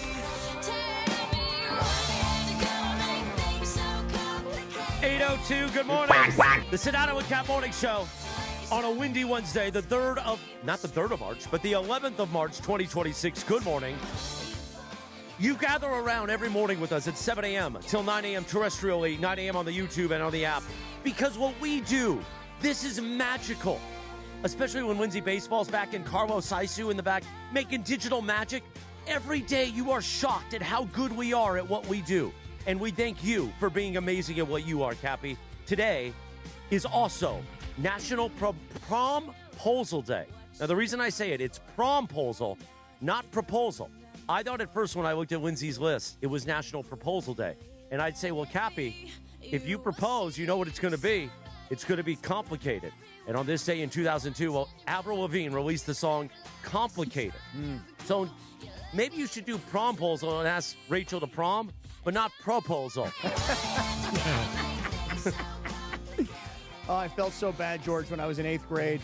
I asked Jacqueline Alterwine. Sounds like a good Catholic school. Yeah, I asked Jacqueline Alterwine to go to the 8th grade prom with me, okay? And Jacqueline said yes. And then I kind of pulled the Baltimore Ravens on her. Oh, no. I pulled out of the whole deal. Really. What? I did. I don't You can't do that. I was so, and let me tell you something, Lindsay. I was 13 or 14 years old. 40 years later, it's still a tremendous regret in my life. Jacqueline Alterwine went on to become a New York Knicks city dancer. Wow. And you messed up, Cap. To this day, she's insanely hot. We're still friends, okay? But And she's the one that got away? And she's the one that got away. Jacqueline Alterwine, yeah. You know, I thought what I was setting up could get you in trouble with your girlfriend, Rachel. Yeah. And then you made it 10 times worse. Right, I did. So I did. appreciate that. But, George, let me just tell you one thing. Last night, me and Chris and pretty much the whole team here at ESPN LA, we were at the Lakers game last night because everybody knew how By the way, I big of a just game. looked up Jacqueline Archewine. She's jacked, bro. Oh, dude, she's ripped. She is like, because she was a New York Knicks city dancer, and then she's been a fitness instructor her whole life. She's a breast cancer survivor. Wow. And that's cool. a tremendous inspiration to women. And So you breaking her heart in 8th grade probably drove her to a life of being even better. So you should actually take credit for inspiring her to be an amazing human being. She's an incredible lady. Wow, she she's really beautiful. Is. Oh, she's gorgeous. She really is. God, I can't believe she's going to be like, Scott, did you mention me on the radio in LA? Are going to start following her? A lot of my friends are now asking me because she comes out here quite a bit. All right, top of the hour integrity real quick. I want to get to your thing, Cappy. Kirk Morrison is going to join us at 8:15. Of course, part of the family, and he was going to talk about the Raider Nation and the latest going on with the Ravens and Maxx Crosby. And Windy will be here at 8:30, and he'll probably hang out with us till the end of the show on a windy Wednesday. Nice. Lakers beat the Timberwolves last night. Cappy, we were at the game. We were. And, George, I must tell you, before I even talk about the game, I must tell you that the stars were out last night at the Laker game. You had Adam Sandler in the house. Oh, I'm going to go to the Laker game. I want to see Luca play without LeBron. So you had Adam Sandler there last night. Then you had Chris Rock in the house last night. Now, Chris Rock is a big Knicks fan, but Chris Rock was in the house last night. One of my all-time faves, Vince Vaughn. Wait, what's your Chris Rock? You had to do like a Chris Rock impression. Yeah, I know. I kind of thought to myself, you know what? I don't know You're if not this is gonna going to go work. there? If I'm going to go impression Yeah, for when in impression. doubt, leave it out. Right. Yeah, probably for the best. So Adam Sandler's in the house last night. Chris Rock is there. Vince Vaughn is there. Myles Garrett is in the house last night. So it was a star-studded evening, George. But I must tell you. And by the way, you and I brought it in with Geeter. Oh. We spent like 10 minutes with Geeter. I think he's going to join us tomorrow on the show. Right. So George, but for me, you know, I told you last week. When are we putting Geeter and Trudell as a show? So I kind of put that, well, now you just said it on the air. Right. So I said to him, you know, a little birdie's been in my ear about one day in the future. And he's like, who's the birdie? I'm like, yeah, don't worry about it. Well, now it's been pretty obvious who the birdie is. Not shocking, obviously, but that's what I said. We got. I just think that would be a great show, Geeter and Trudell. Somehow. Geeter, whose name goes first? No, Geeter and Trudell. Yeah, it just sounds better. Better than Trudell Geet? Yeah. Anyway. I mean, I love Michael, but I mean, you know, Geeter and Trudell sounds better. Does sound good. And then for the photo shoot, like Geeter could be holding Trudell in his arms. Oh, you stop. But George, a star-studded evening, as I was mentioning to you, and I told you that my new best friend is Javier Jr., who is the owner of Javier's. Right. Now, Javier Sr. Son of Javier Sr. Right. Javier Sr. showed up last night. And let me tell you something. By the end of the night, when I tell you that Javier Sr. and I were all over each other, we were hugging it out. Are you going to be? Are you an honorary Javier? Oh, brother, listen to me. You don't even understand. So I have Javier Sr. last night, Javier Jr. last night, and then I meet Javier Jr.'s little brother, Omar. Now, here's the thing about Omar. Omar lives in Orange County, and he and his son, Damian, they leave for school in the morning at 8 a.m. on the dot. And the reason for that is if they leave for school at 8:10, it'll take them 30 minutes to get to school. If they leave at 8 a.m., it takes them 10 minutes to go to school.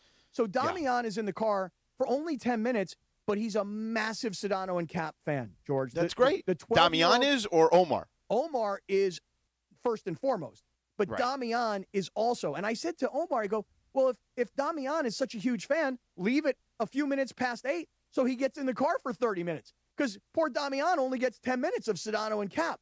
Right. But I mean, I would say the school situation is a little more important. I understand, but I feel like he's getting a great education by listening to us. So Javier Sr., the visionary of the family, Javier Jr., Omar the son, Damian the grandson, who, George, you're going to love this.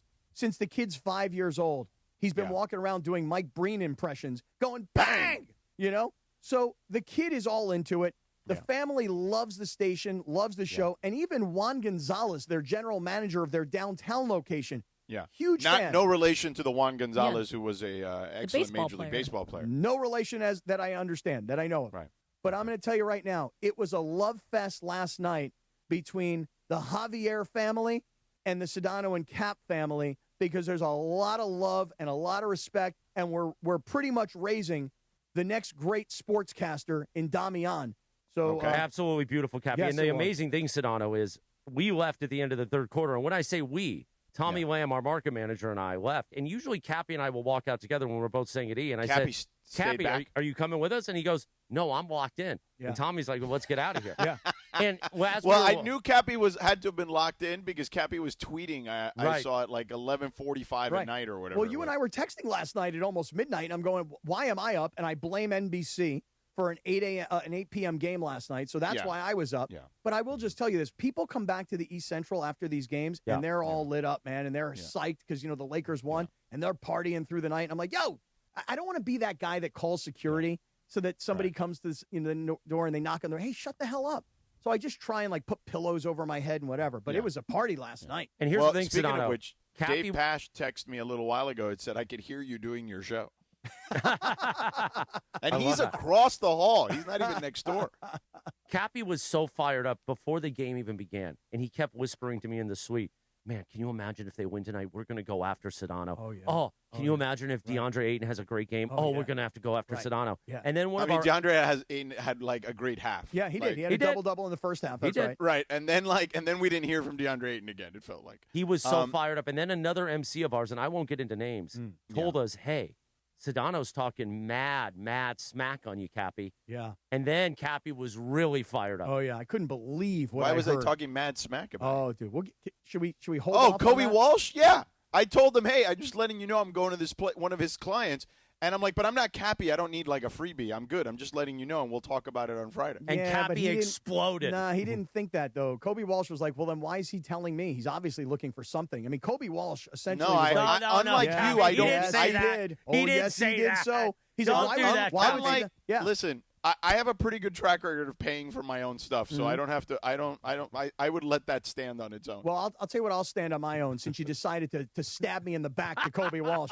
Hold on. Are you not? You openly pined for free stuff. I will show you my bill from Terranea last time I stayed there, and I'll see if it matches your expectations. Let me see your bill from Javier's over the next week. Yeah, exactly. I was just going to say that. What was the next time you go to Javier's? I've already booked a private room through Juan. Yeah, Juan, the general manager's got a private room. And by the way, let me tell you something else. I'm not only going to the Javier's in downtown L.A., as I was telling Javier Sr. Right, you're going to go down Orange County, too, I'm sure. I've been to the one in Newport. Yeah. I've been to the one in La Jolla. Yeah.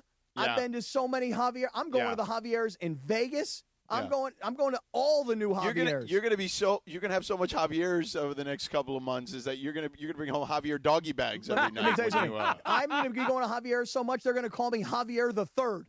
Okay, exactly. You got senior, junior, and now you got me, the third.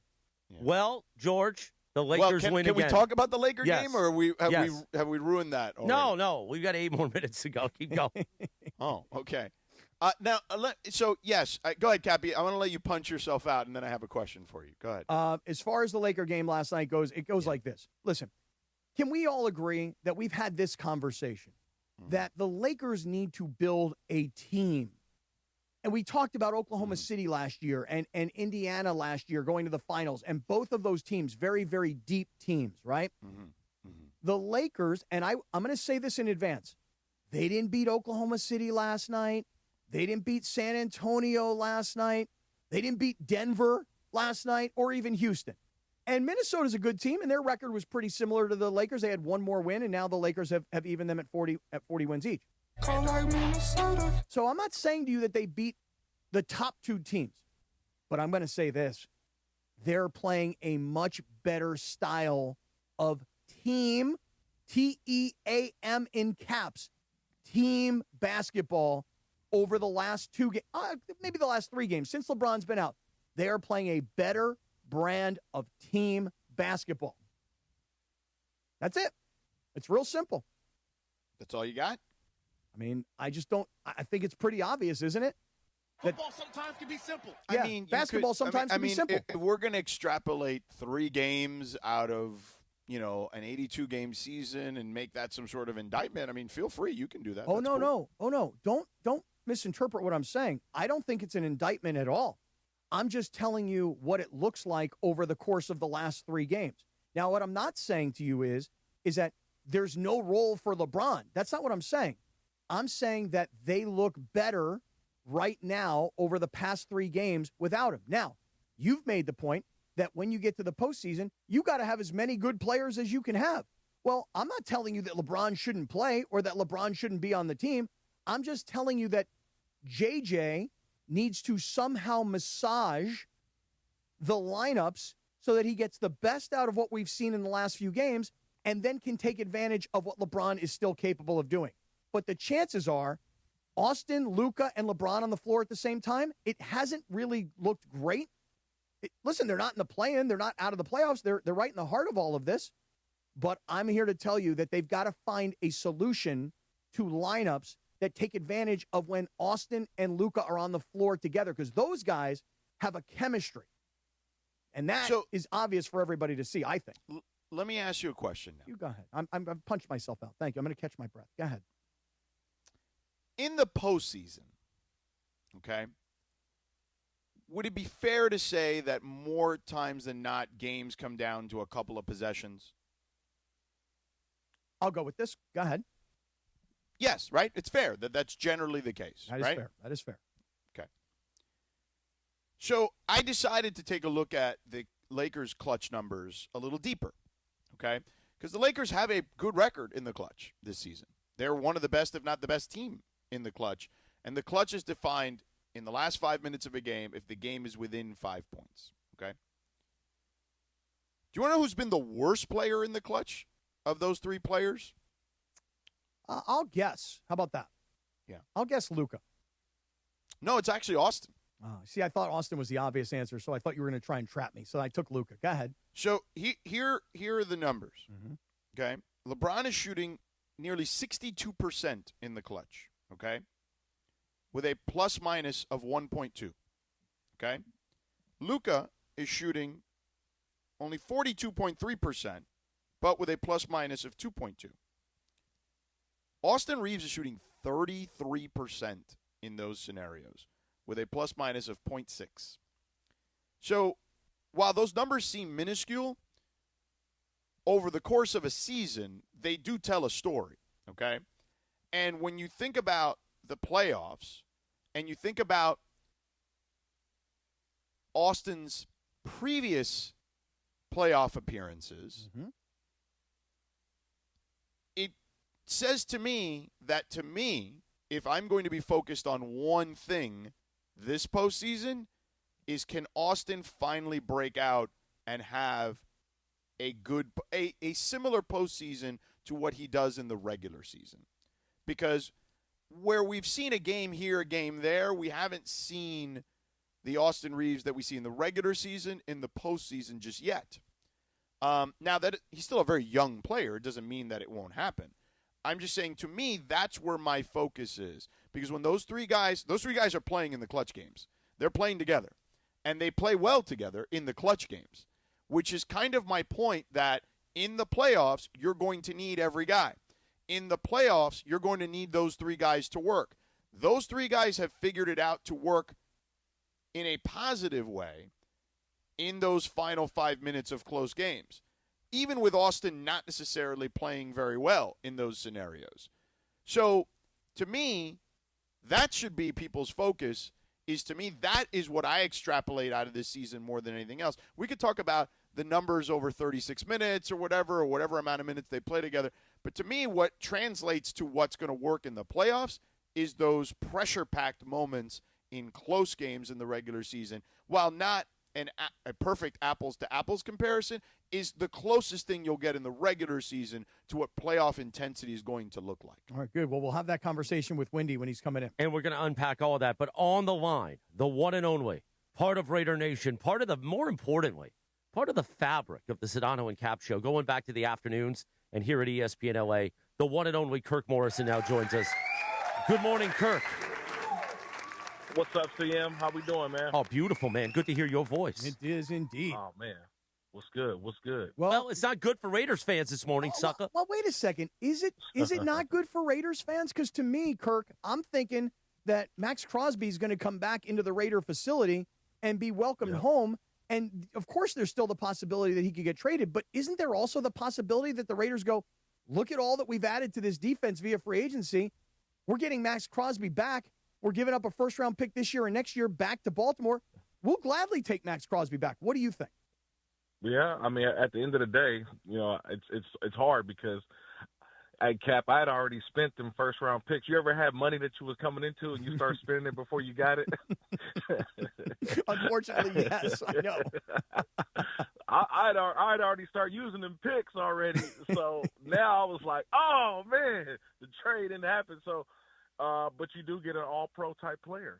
And, I never thought that Maxx would be traded in this portion of the offseason. I always thought it would be something that would be closer to the draft or even during the regular seasons. I knew that he wasn't going to pass the physical. I've been saying this for the last 2 months, and nobody believed me. And then all of a sudden this comes out, and I was like, yeah, this is what happens. When he had surgery, he was going to be out for 4 to 6 weeks. So someone was going to have to come in and okay where he was at in his rehab. And the Ravens, I think, just got cold feet. I agree. George and I have been arguing about this all morning. I feel like the Ravens thought to themselves, wait a second. We're going to give 2 first-round picks to the Raiders, a team that just took our all-pro caliber center, a guy that we drafted in the first round. So they've got our center via free agency, and they've got our 2 first-round picks. And what do we get in return? We get Maxx Crosby, who today is damaged goods. So if I were in that Ravens office, I'd be like, guys, are we sure we want to do this? And then the answer is, you know what? Maybe we shouldn't do it because Trey Hendrickson doesn't cost us any draft picks. So you know what? How do we get out of it? We fail his physical. That's my perspective. George, I don't know. Let's see what you lay out your side, if you don't mind, for Kirk. Well, I just think that this is very simple. Like, why is it that it has to be nefarious, right? Like, it's very simple. They've failed 2 guys in the last 8 years. Both guys have turned out to not be impactful players for very long. I think they trust their people to make these decisions. And it doesn't have to be they're trying to screw the Raiders, like you say, Cap. It could just be like they're looking out for their own interest.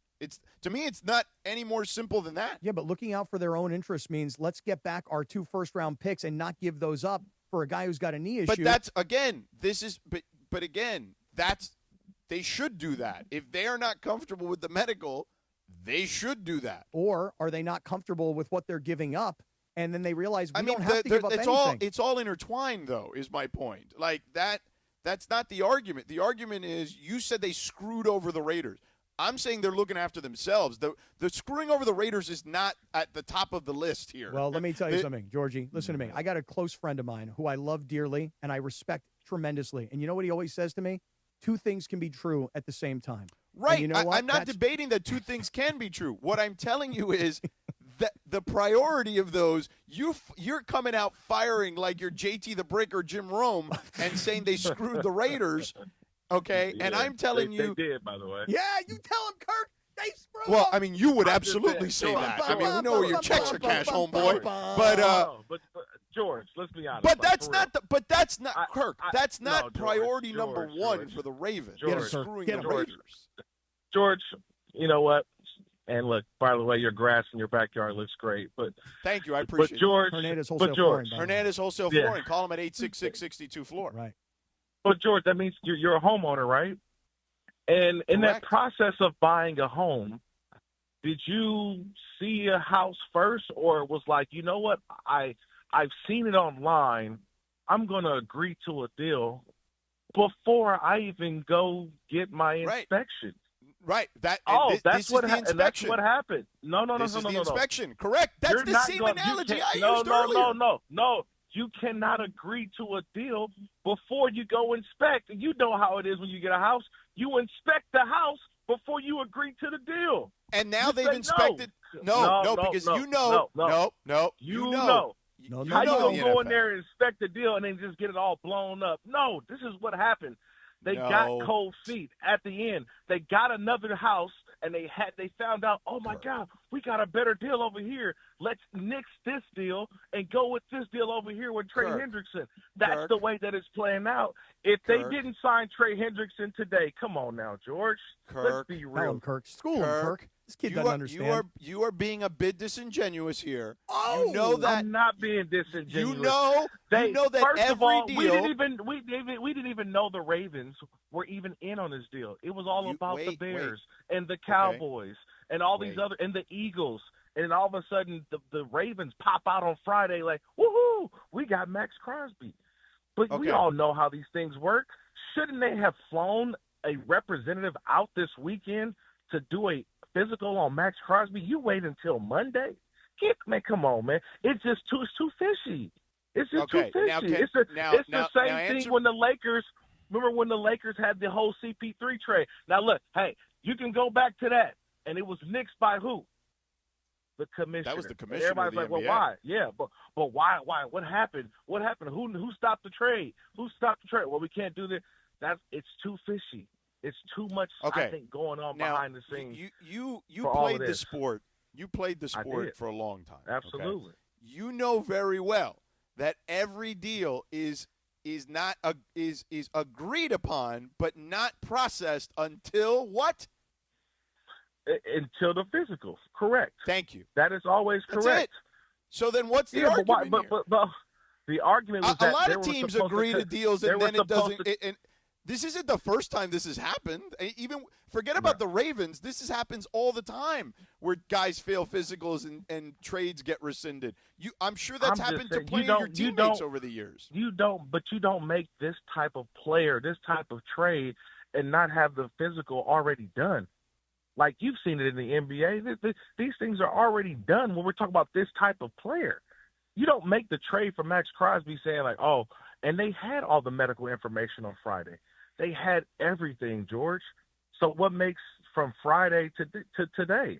It's all cold feet. Well, it's you're making it seem like this is a decision made in a vacuum, that it was feet. just like Monday that they decided this. I'm sure on Friday when they looked at the medicals, they were like, then why not do that on Saturday or Sunday or Monday? Well, maybe they wanted to take their. I mean, listen. Maybe they wanted to see what the market looks like and go out and get Trey Hendrickson. How you have the side chick on the line like, hey, wait, hold on, let me break up with him first, and then I'm gonna go ahead and get you back. Is that? And who gets the benefit? So here's what I'll tell you. Here's where your analogy was right about the house, and it's very similar in the NFL or in professional sports in general. You agree to a deal on buying a house, and then the inspector comes. Okay, that's how it works. Right away. Not necessarily right away. Sometimes the inspectors are backed up. But nonetheless, you got 7 days, brother. Come on, man. You got 7 days. But that's not right away. And if you don't like what the house looks like or feels like, you know what you do, Kirk? You say to you either say I'm out of this deal, or you say in 7 days, or you say, you know what, I'm going to negotiate and say, hey, look, this house got termites, this house got mold, I got to fix all these things, so let's lower the price. The reason that the Ravens got out of this deal, contingencies. The reason the Ravens contingencies, right, but Kirk, they got out of it because they're giving up 2 first-round draft choices for a guy who's hurt versus going out and getting a guy that you don't have to give up anything for. Okay. Yep. Great. They saw That's what cool. the market but looked like, and it was like, we might be making a mistake. They saw the market. That's what happened. They saw the market and were like, we got cold feet. Did they or did they not have a window to get the medicals done before the deal became official? Yes or no? If I'm making this deal, No. You're on the witness stand now. You're on the witness stand. Answer the question. Because I'd let you go on and on and on and on. Answer the question. It's a very simple one. Is there not a window before the deal is processed? there is a window before the deal is processed because it goes through today at 1 o'clock, 4 Correct. p.m. Eastern, so 1 they Pacific. did nothing wrong. They did what was in their best interest. Yeah, I'm not doing business with them no more. I'll tell you that. Cool. That's cool. called bad business. Because that deal was supposed to be done on Friday. You're supposed Well, to listen, have the Raiders have done a lot of bad business over 23 years. So they are experts at that. Come on, George. You could have walked down to Cedar Sinai and got a physical done on Friday to get this deal pushed through. But you waited until But you Monday. said it. And all They of a had sudden, until today at 1 o'clock. So they can take their time. There's no rush into it. Why not think to themselves, should we do it? Should we not do it? I'm sure they deliberated over it. Hey, Kirk, you're forgetting about one other thing. Kirk, how about this? The Rams team orthopedic doctor, Rams and Dodgers. Think those organizations are pretty good? Neil Alatrash is the surgeon who did the surgery on Max Crosby, and Neil's reputation is on the line. Now, are you also trying to get your surgery done by Neil Alatrash just so you're trying to get dinners at Javier's now? George, you got to understand. Neil and I go back 35 years, George. So I'm a Neil okay, defender. that's great, and okay? I'm sure. Listen, I'm sure he is one of the best, if not the best. But what I would tell you is this: in 8 years, the Ravens have gone back on 2 deals. Both players, Michael Brockers and Ryan Grant, did not last much longer than by those the way, deals that they rescinded. And, George, you may be right, because let's just say that Max Crosby goes back to the Raiders and he doesn't play as much this year, or let's say he goes to another team and he doesn't play as much this year, the Ravens will be vindicated that he failed the physical. My point is, and I think, Kirk, your point is as well, is that they failed him because that's their choice to do so, and in doing so, they bring their first-round draft choices back, and they get a player who's virtually a comp, and they get him for a year longer, and they get him for a little bit less money. So why would we give up 2 first-round draft choices when we get another guy in free agency? Yeah, that's what happens. They went through this whole trade and all of this, and then they probably were still upset they lost Tyler Linderbaum. That's right. Raiders victim syndrome. Here we go. This is what we're going to do all day today. I'm just saying, I got a new Raiders team to hate victim this year. syndrome. Is it really about the Raiders being victims, or is it more about the Ravens being bad business people? Being bad business. Bad business people. Shady car salesmen right now. It's the ghost of Al Davis, Kirk. It's the ghost of Al Davis for all the cities he screwed over, all the coaches he owed money to. The ghost of Al Davis will haunt this organization forever.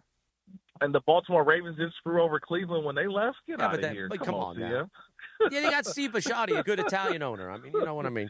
All right, great Kirk Morrison. We love you. You've been going to the great Bergman School. You've been going to the Bergman School of Content. You sound great, brother.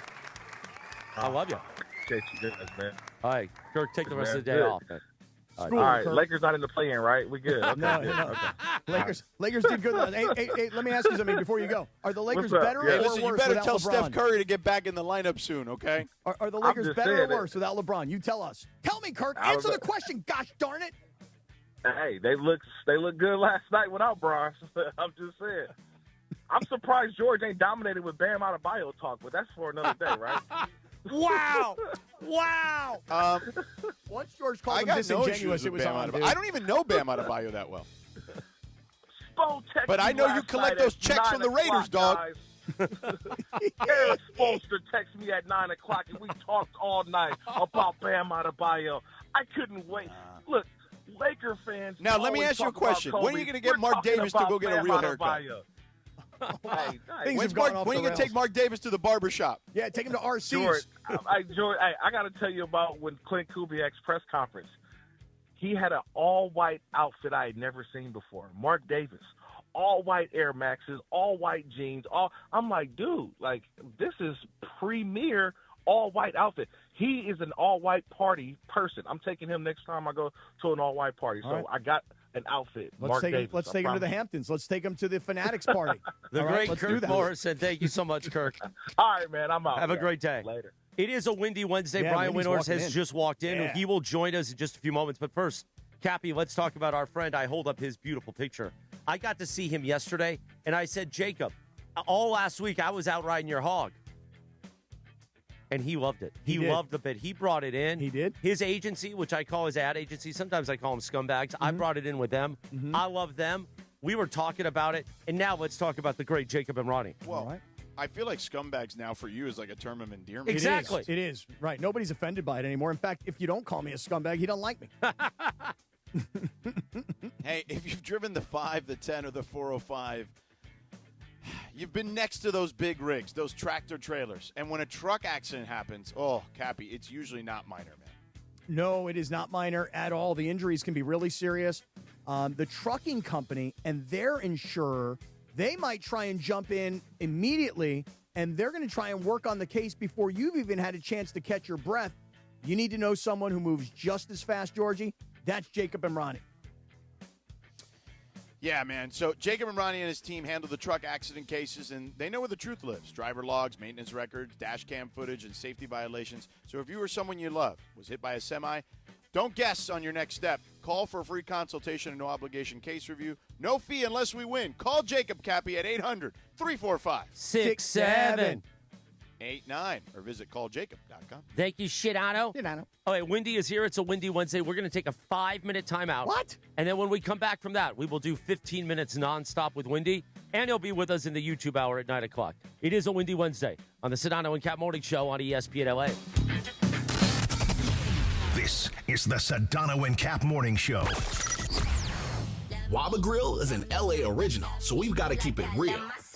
Real fresh with our Asian-inspired menu that's grilled to order every time. Real quality with our marinated proteins like hormone-free chicken, ribeye steak, wild-caught salmon, and shrimp. Head to Waba Grill for $5 happy hour, weekdays after 3 p.m., and try our new Chili Crisp dumplings, paired with a premium or beverage drink, like our delicious Thai tea, both for only $5. Only at Waba Grill. It's for you. What if your instincts could pay off?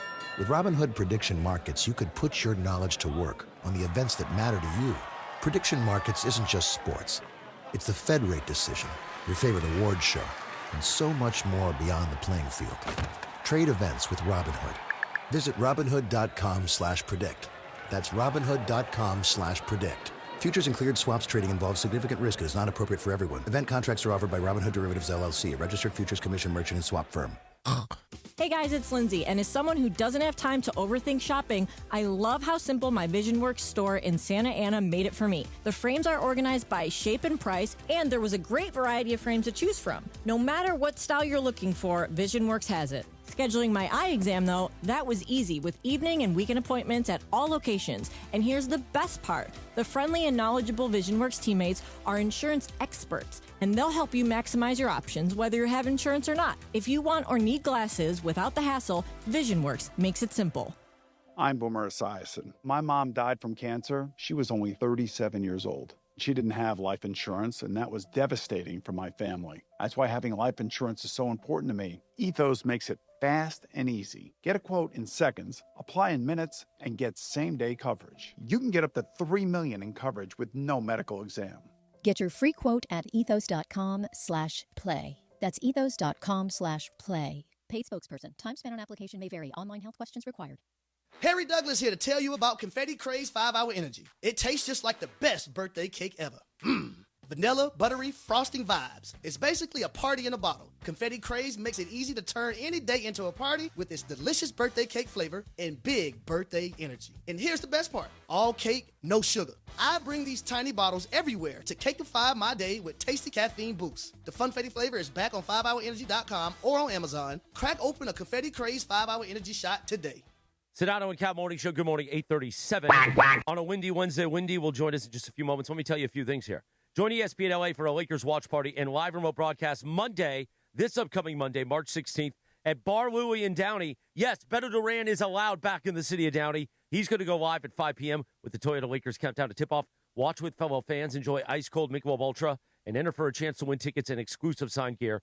Don't miss it. That's this upcoming Monday. Bar Louie in the city of Downey. Going to be a party with ESPN LA, Beto, and Michelob Ultra, the official beer sponsor of your Los Angeles Lakers. Meanwhile, LAFC is back in action. Here's the phone number. This is your cue to call. 213-799-0139. You said, what's that phone number? Something?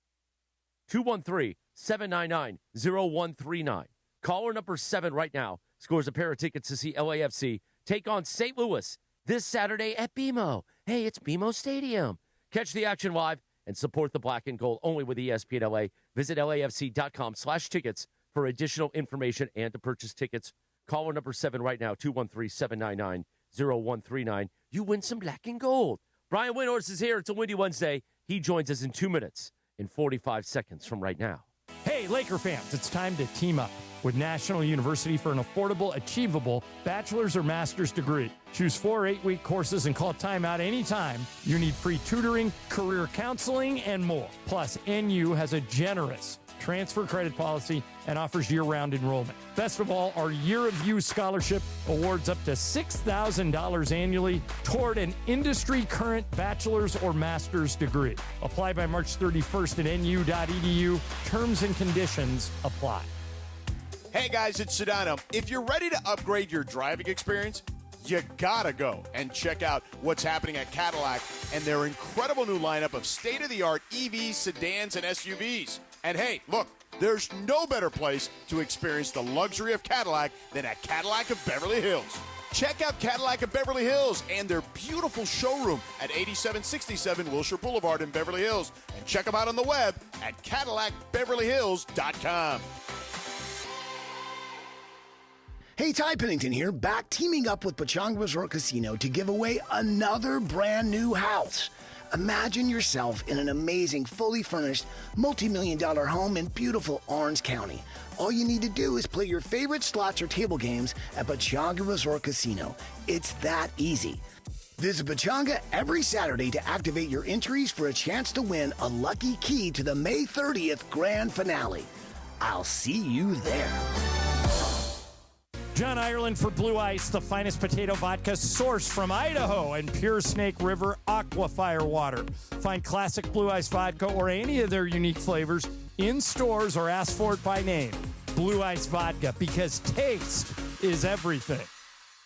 Do you owe $10,000 or more in credit card debt or personal loans? With credit card debt at all-time highs, Debt Relief Advocates is urgently notifying consumers of debt relief now being made available designed to aid consumers with out-of-control credit card debt. Those who qualify and enroll for this relief program may only have to pay back a fraction of what they owe. This is not bankruptcy or a debt consolidation loan. This is a relief program that credit card companies would rather you not know about, as it could end your debt nightmare and save you lots of money. Consumers owing at least $10,000 in credit card debt or personal loans can now take advantage of this debt relief as the cost of living skyrockets. For free information and to learn what debt reduction you may qualify for, simply go online and visit DRA.com or call 800-433-8909. 800-433-8909. Again, that's 800-433-8909. The Sedano and Kap Morning Show, presented by Call Jacob and Jacob Emrani. The new phone number, 800-345-6789. My guy, your guy, Cappy's guy, the great Jacob Emrani. 800-345-6789. With a new phone number, 800-345-6789. 841. Good morning. The Sedano and Kap Morning Show on a windy Wednesday. Cappy on this day in 2016, Ariana Grande released Dangerous Woman. It was her 7th top 10 single, title track off her 3rd album. This was an Ariana Grande. It was Ariana Grande. You know what I mean? I think I do. Well, she was a dangerous woman, as the song says. Yeah. She still is. You know who's dangerous today? Sedano? He is dangerous, dude. Well, you know what it is. Our favorite day of the week. It's Windy Wednesdays. And the great Brian Windhorst, now in studio. I missed him last week when I was out riding Jacob's Hog all week. Yeah. I miss Windy. Yeah. Where were you? I had a stomach virus, but I was riding Jacob Emrani's motorcycle, his Hog, all week, too. I understand. But I had a bad stomach virus. Then Mike Trudell gave me when he nudged me. It's a whole story, Windy. Mike Trudell was not a happy camper last night when Bam Adebayo put up 83. I'll tell him. Well, neither were. Oh my God, he texts me. He texts me like if it was like him whose record was broken yesterday. Dude, they announced it during the Lakers game last night. This is like before No, the they game. booed. I saw it. They right, showed it on SportsCenter. So Lawrence Tanner, the PA announcer, he announces it, and the whole building is booing. And all these Laker fans were walking up to me going, "Can you believe Bam Adebayo broke Kobe's 81?" I'm like, "Yeah, what? Like, why not?" And they're like, "Well, he should have come out of the game before he got to 81. What the hell, bro?" And then everybody was like, "And what's with the free throws, man? 43 free throws? What the hell?" It's pretty crazy. What is that all about? I will say this, and Brian, I look. I mean, I don't care. Like, I don't care about records. I don't care about any of this stuff. All these stuff is going to be meant to be broken at some point. Is he, would it have been better if it was like Anthony Edwards? I don't know. Maybe, I guess. He's not known as a scorer, but he's probably – and I'd ask you, Brian, because you'll have a better idea about this. I don't know him super well. But I do know this. He has got as high a Q score amongst NBA players as any player in the league, arguably, at least to my knowledge. I would really love, if I had nothing to do today, I would love to just have Sedano take calls all day long from angry Kobe fans, and Sedano to just fight them. No, I don't want to do that. My that would God. honestly I haven't slept Kathy, enough. Like, I would just sit here and listen. Yeah, I me would too. just sit here and listen, because this is prime. This is we could be around for 10 more years and not get a situation like this. And I just want to sit on the sideline and watch people fight about it. Yeah. As I was watching it develop, I was in the arena last night, and everybody it was going down with about 35 or maybe 45 on the clock. And I mean, JJ said after the game, he stopped his pregame prep to watch it. Everybody who was on the court, the NBA people, the scouts, the coaches who were out there coaching on the court, even like DeAndre Ayton came over. Everybody migrated to the sidelines to watch phones. Did he bring his crunk juice? Couldn't see it. Activity at crypto stopped because they were watching this, and I'm sure in the back. I mean, JJ, I'm sure all the players in the back were watching it, and I was watching Durant giving a post game interview last night. Durant was aware of what was going. They're in the middle of playing a game. They're playing the Raptors. Durant's aware of Bam's. Like, I assume, George, in the timeouts, they're like, "Hey, man, Bam's got 60. Bam's got 68." Yeah. Like the players were playing. That's how I found out. I got like texts from people like, "Are you watching this?" And I'm like, "I was at dinner." I was like, "Oh no, I'm not." And so while it's going on, I'm like, "Oh man, I know people are going to be in their feelings about this. I know." Sure. It's just totally there. Okay, here's the thing about Bam Adebayo. Look, and I actually, one of the things I think is kind of cool is that a lot of people who are casuals, this is what they call a breakthrough. People who are casual sports fans or not even sports fans at all, going to hear about this, and they're going to learn that this guy literally grew up in a single wide trailer. By the way, to your point, I will tell you that I was watching like war coverage on CNN, and they went, coming up next, a new NBA record. I'm like, so they made a big deal out of this. Exactly. Yeah. And some people will learn that this guy grew up in absolute poverty in rural North Carolina, and it was like a miracle he made it out of his community. And if anything, now he has I want to be clear. This is like people complaining about Jaylen Brown being like underrated. Like it's true, but Jaylen Brown is a champion with rings with a $300 million contract. Bam Adebayo has 2 gold medals, All-Star games, a max contract. His girlfriend is Asia Wilson. We are not talking about somebody who is a complete unknown. Right. Okay. He is a very accomplished, very wealthy, internationally successful celebrity basketball celebrity couple guy. He is okay. Having said that, on the star level, he is a little bit underappreciated because he is a guy who is a defensive first guy, doesn't always take a lot of shots. That's one of the things. He obviously averages like 20 points, but he's not a scorer. Like a couple of weeks ago on one of our shows at ESPN, we noted that it had been the longest run in like years where nobody had a 60-point game. And we had a debate about who was going to have the next 60-point game just to fill time, right? Yeah. And everybody listed 3 or 4 people. Right. Bam wouldn't have been anywhere close to that. Right. So no, you could have given me 100 players. Yes. I would have said I wouldn't have gotten to him. Right. Forget about 70. Forget about 80. Okay. So it is a little bit karmic in that this guy who is a do the dirty work guy on Team USA, not do a dirty work guy at the University of Kentucky. I mean, he went to Kentucky. Right. Okay.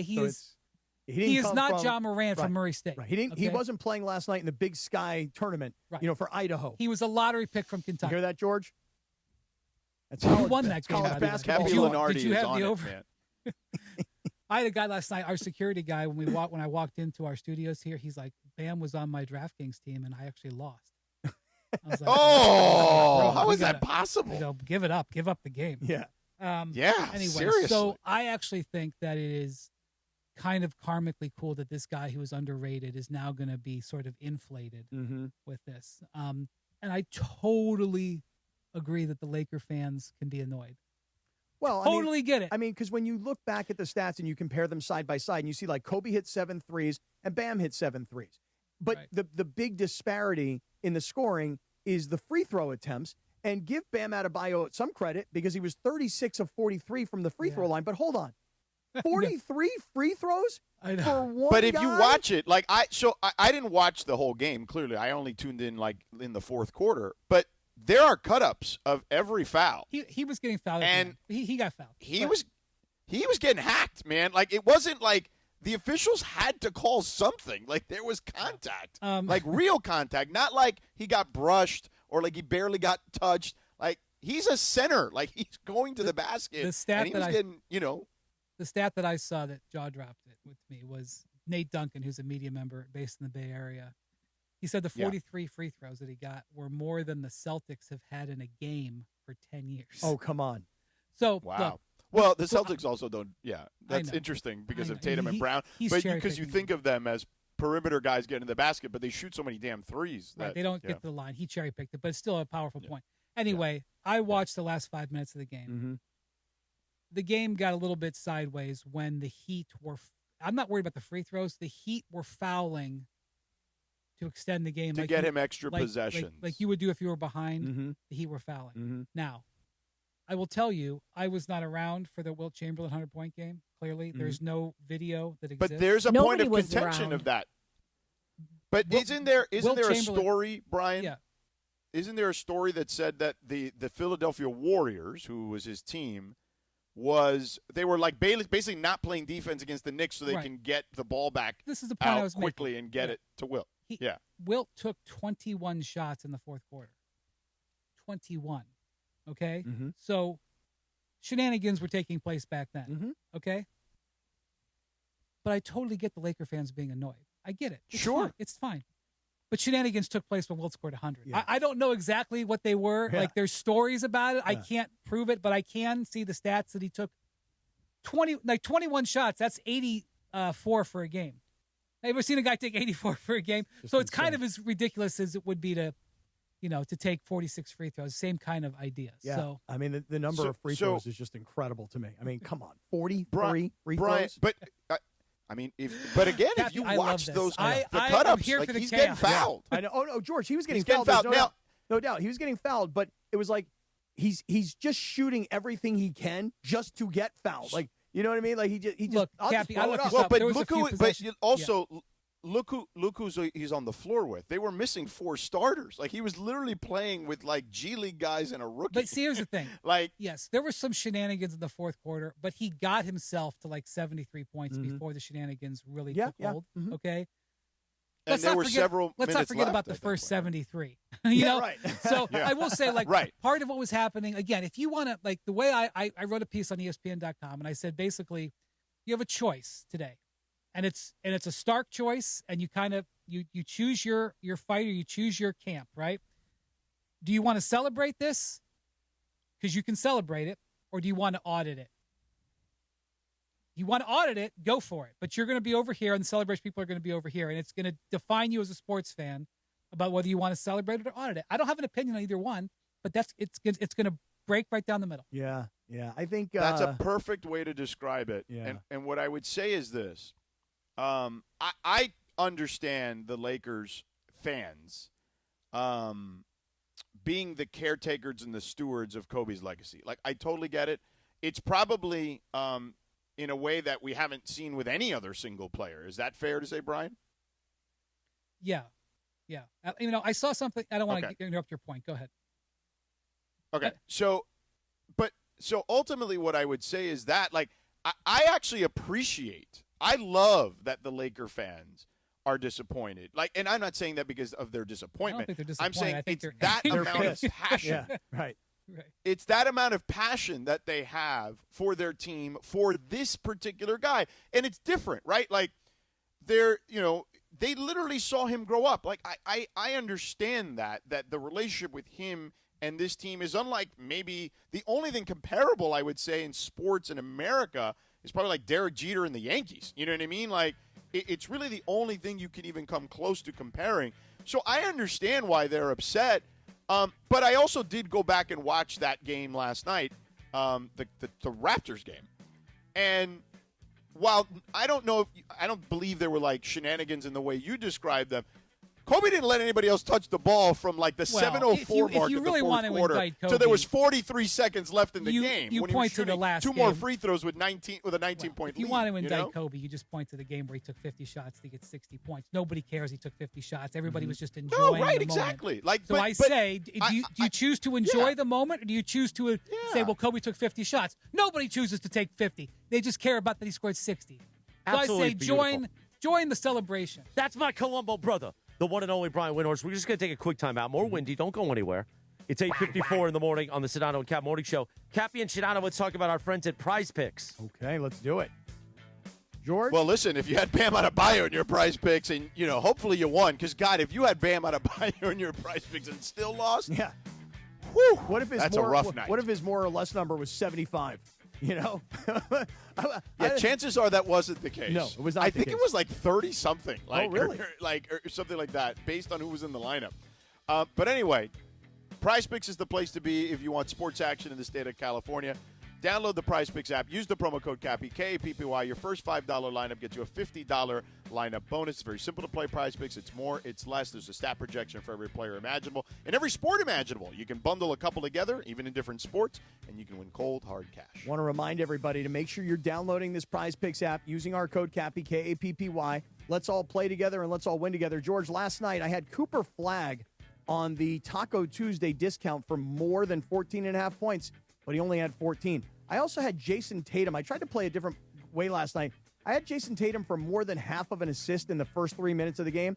It was a $20 two-pick power play to win $75, and I lost. But I came back later in the night. I had Kevin Durant on a Taco Tuesday discount for more than 17.5 points. He had 29. And I had Austin Reeves for more than 28.5 points, rebounds, and assists, and he had 46. Two-pick power play, $20 to win $60. So you tell the Italian Stallion I'm a winner on Prize Picks, George. Prize Picks. It's good to be right. Thank you so much. Sedano, 8:55 in the morning, real quick as we continue a windy Wednesday. You know what time it is. It's time to BB go for it. In every game, someone gets the chance to guess which team will score the first three-point basket. And last night, our BB go for it contestant was Steve Korochoff from North Hollywood. Korochoff, yeah, exactly. Who correctly guessed that the Timberwolves hit the first three. Nice week. Nice work, Steve Korochoff. You win a $100 BB Go gift card and are entered to win a trip to basketball's biggest stage. You want to play? Listen to Mason and Ireland for your chance to win. Good luck from our friends at BB Go. Bring something different to the table. BB, go for it. Yes, indeed. The Sedano and Kap Morning Show, 8:56 in the morning on a windy Wednesday. As we get ready, the Rich Eisen Show begins terrestrially. Top of the hour, 9 o'clock. We continue on the app. If you're listening on the ESPN LA app, stay right there, sucker. We keep rolling in on YouTube at ESPN Los Angeles. You know it's a windy Wednesday. It's Windy Wednesdays. And we keep the magic rolling. Next on the Sedano and Kap Morning Show, wake up, you miscreants, and smile, because Brian Windhorst is here, sucker. We've all heard mortgage rates have finally moved down. So if you've gotten a mortgage in the last 2 years, contact the Loan Exchange to check on lowering your mortgage payment. Today, the Loan Exchange is offering a 30-year fixed free closer loan at 5.75% rate and APR. That's right, there are no closing costs. Wow, you can lower your monthly payment without increasing your loan balance. Isn't it worth a few minutes of your time to find out how much the Loan Exchange can lower your payment? By the way, if rates go down further next year, you can do the same thing again without any closing costs. Call the Loan Exchange at 855-752-9944 or go to theloanexchange.com for a free closer 30-year fixed rate and APR of 5.75%. NMLS 1637539. Loan subject to credit approval. See website for licensing information, loan terms and conditions. Equal housing lender. Call 855-752-9944 or visit theloanexchange.com. In a way, I'm just like a leprechaun. I'm lucky and charming. Now your top reasons to visit Morongo. We're giving away a Cadillac Escalade IQL the 29th. Earn entries now playing your favorite games, and you could drive home in a new Cadillac. And the number one reason. Pick your lucky March Mania bracket, and you could be a millionaire. We're giving away $1 million guaranteed April 7th for a perfect bracket. See website for details. Morongo, good times. Change is in the air at LAX. Los Angeles International Airport's automated people mover trains are rolling soon as part of LAX's ongoing investments in improving your travel journey. The new trains will quickly move guests between all terminals, the new consolidated rental car center, metro trains and buses, and economy parking in 10 minutes or less. Departing every 2 minutes, they'll help approximately 30 million passengers per year. Learn more at lawa.org/ESPN. That's lawa.org/ESPN. I'm Boomer Esiason. My mom died from cancer. She was only 37 years old. She didn't have life insurance, and that was devastating for my family. That's why having life insurance is so important to me. Ethos makes it fast and easy. Get a quote in seconds, apply in minutes, and get same-day coverage. You can get up to $3 million in coverage with no medical exam. Get your free quote at ethos.com/play. That's ethos.com/play. Paid spokesperson. Time spent on application may vary. Online health questions required. Harry Douglas here. I don't wait for birthdays to celebrate. I grab Confetti Craze 5-Hour Energy. It tastes like rich vanilla birthday cake with buttery funfetti goodness. Seriously, it's unapologetically extra in the best way. And it's sugar-free, so I get all that cake flavor without the guilt. It's tiny, portable, and ready for whenever I need a quick boost. I keep one with me because you never know when you'll need a little party energy. The funfetti flavor is back on 5hourenergy.com or on Amazon. Crack open a Confetti Craze 5-Hour Energy shot today. 710 ESPN, your home for the 17-time world champion Lakers. KSPN Los Angeles, a good karma brands radio station. Previously on the Sedano and Kap morning show. Tonight's game, by the way, I didn't realize this. 8 o'clock? Oh, yeah, NBC, bro. 8 o'clock? Yeah. NBC this, bro. What? Are you guys going tonight? Yeah, We're supposed to. I'm going, but I thought it was like a 7 o'clock tip. And then last week when there was a 7:30 tip, I told you the story. I'm down there talking to the security people. They're like, come on, let's go. Let's do a beautiful thing. Let's play ball here. 8 o'clock start tonight? That is ridiculous. Just so late. I'm going tonight with Gene. It's our anniversary today. Oh, really? So, yeah. Whoa. Yeah. Whoa. So we talked to Michael Thompson, got his feet. Oh. So yeah, we're going to be there. That explains the Batman mask, my man. The Sedano and Kap morning show is on the air. Here is DeAndre Ayton, lost it, gets the ball out to Vando, now to Reed, three-pointer, foul and a bucket, another 4-point play, 2 in the game. I don't ever remember that happening. 2 4-point plays for the same guy? Very rare. It's happened before, but you hardly ever see it. The biggest show in ESPN LA history. The one and only Carlos Saisu, the leader, the head lieutenant, the chief, is here with us for the social media today at ESPN Los Angeles, along with Timmy there in the back. This is a big deal. I want Carlo to press the flesh with us every morning. Yeah, it is a big deal. I mean, when the boss of the department says, you know what, I got to do it. Yeah, I want his fingertips all over us. If we get size from Carlo, I'm okay with it. A little sabor? Yeah, I don't think people like being called hacks. You're the güero on the radio. Giant Mexican, horn section. And Did you have me on your show to berate me? Is that what you're doing now? Give me a freaking break. I'm reacting to Art Bell. Yeah. Midnight in the desert. I'm Art Bell. Scott Kaplan, eat a fat one, bro. The Sedano and Kap morning show on 710 ESPN. The all-new ESPN LA app and on YouTube at ESPN Los Angeles. We're bigger than U.S. Steel. Wow, that's crazy. Well, you want to woo-woo? BitBoy. Right now. Monstrous. Beto, I don't want to eat that. We did it, Dad. We did it. You were riding high on the stinger last time. Oh, big time. So, Right, that's right. Of course we were. So, my girls, stay tuned. 8 o'clock. Yeah. NBC this, bro.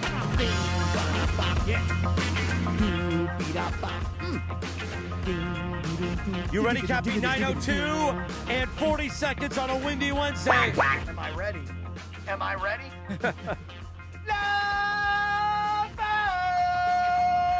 Yes, indeed. Welcome into the Sedano and Kap Morning Show on our favorite day of the week. It's Windy Wednesdays. The legendary Brian Windhorst in studio with us.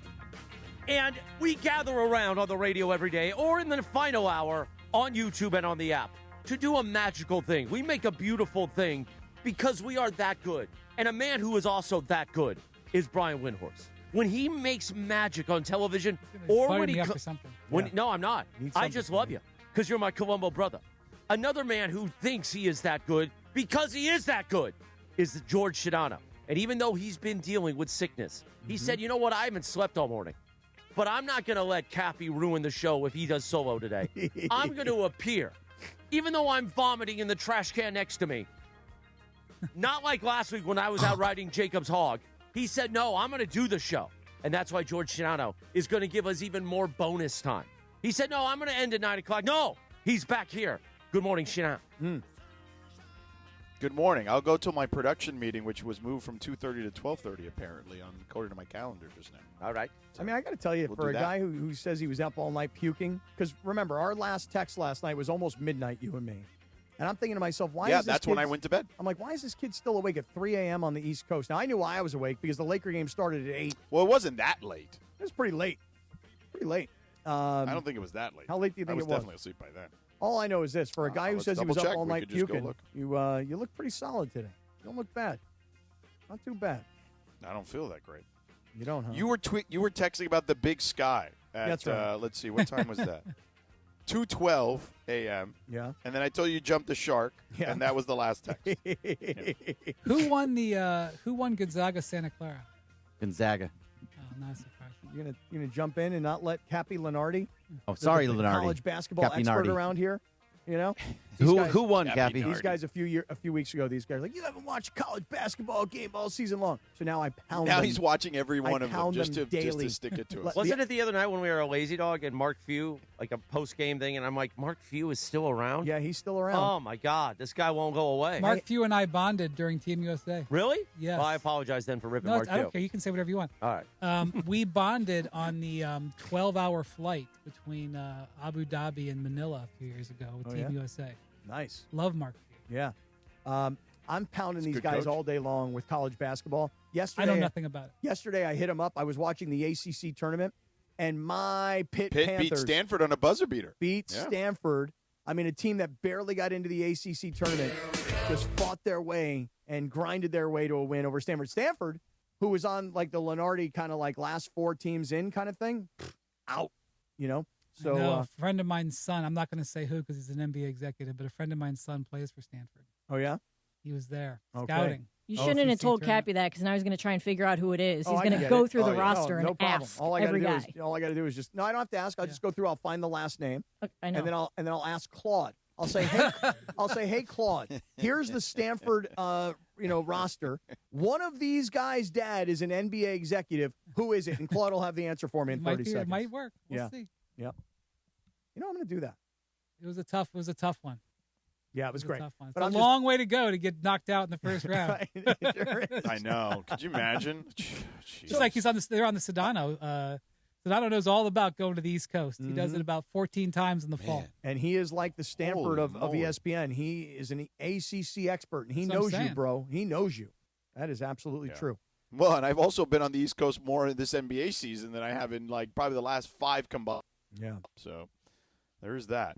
I'm in Orlando today, Brian, for the Yes, I'm aware, your Joey. Cavs corner in the house. Orlando Magic. Yeah. The red but let's hot talk Orlando Lakers. Magic. Yes. Because That is Lindsay's true, already yes. found Let's the talk- player, the Stanford player, already found it. Okay. Well. Yeah. Oh well. Yeah. Guess I shouldn't have said that on national. Probably shouldn't have said. Well, it's just a YouTube hour. It's not a big deal. What are you talking about? It's worldwide, Jack. Millions and millions are listening. Right. Yeah. Billions and billions So- of people. Brian, one of the things that we've talked about, obviously a lot, with you included, is the whole LeBron, Luca, Reeves dynamic. And one thing I had someone look up this morning was kind of a point that I've been making, which is in the playoffs, you're going to need everybody. They're going to need to figure this thing out because those three guys are going to need to be on the floor. And I basically just asked Sig, I'm like, what does that look like in the clutch with those three guys? And numbers are not terrible. I mean, obviously they have a good clutch record, so in that sense it's worked well enough. But the thing that stood out to me that I thought was surprising was Austin has played really poorly in those clutch minutes. He's shooting 33% from the field, 14% from three, and has the worst plus-minus of the three by a decent margin.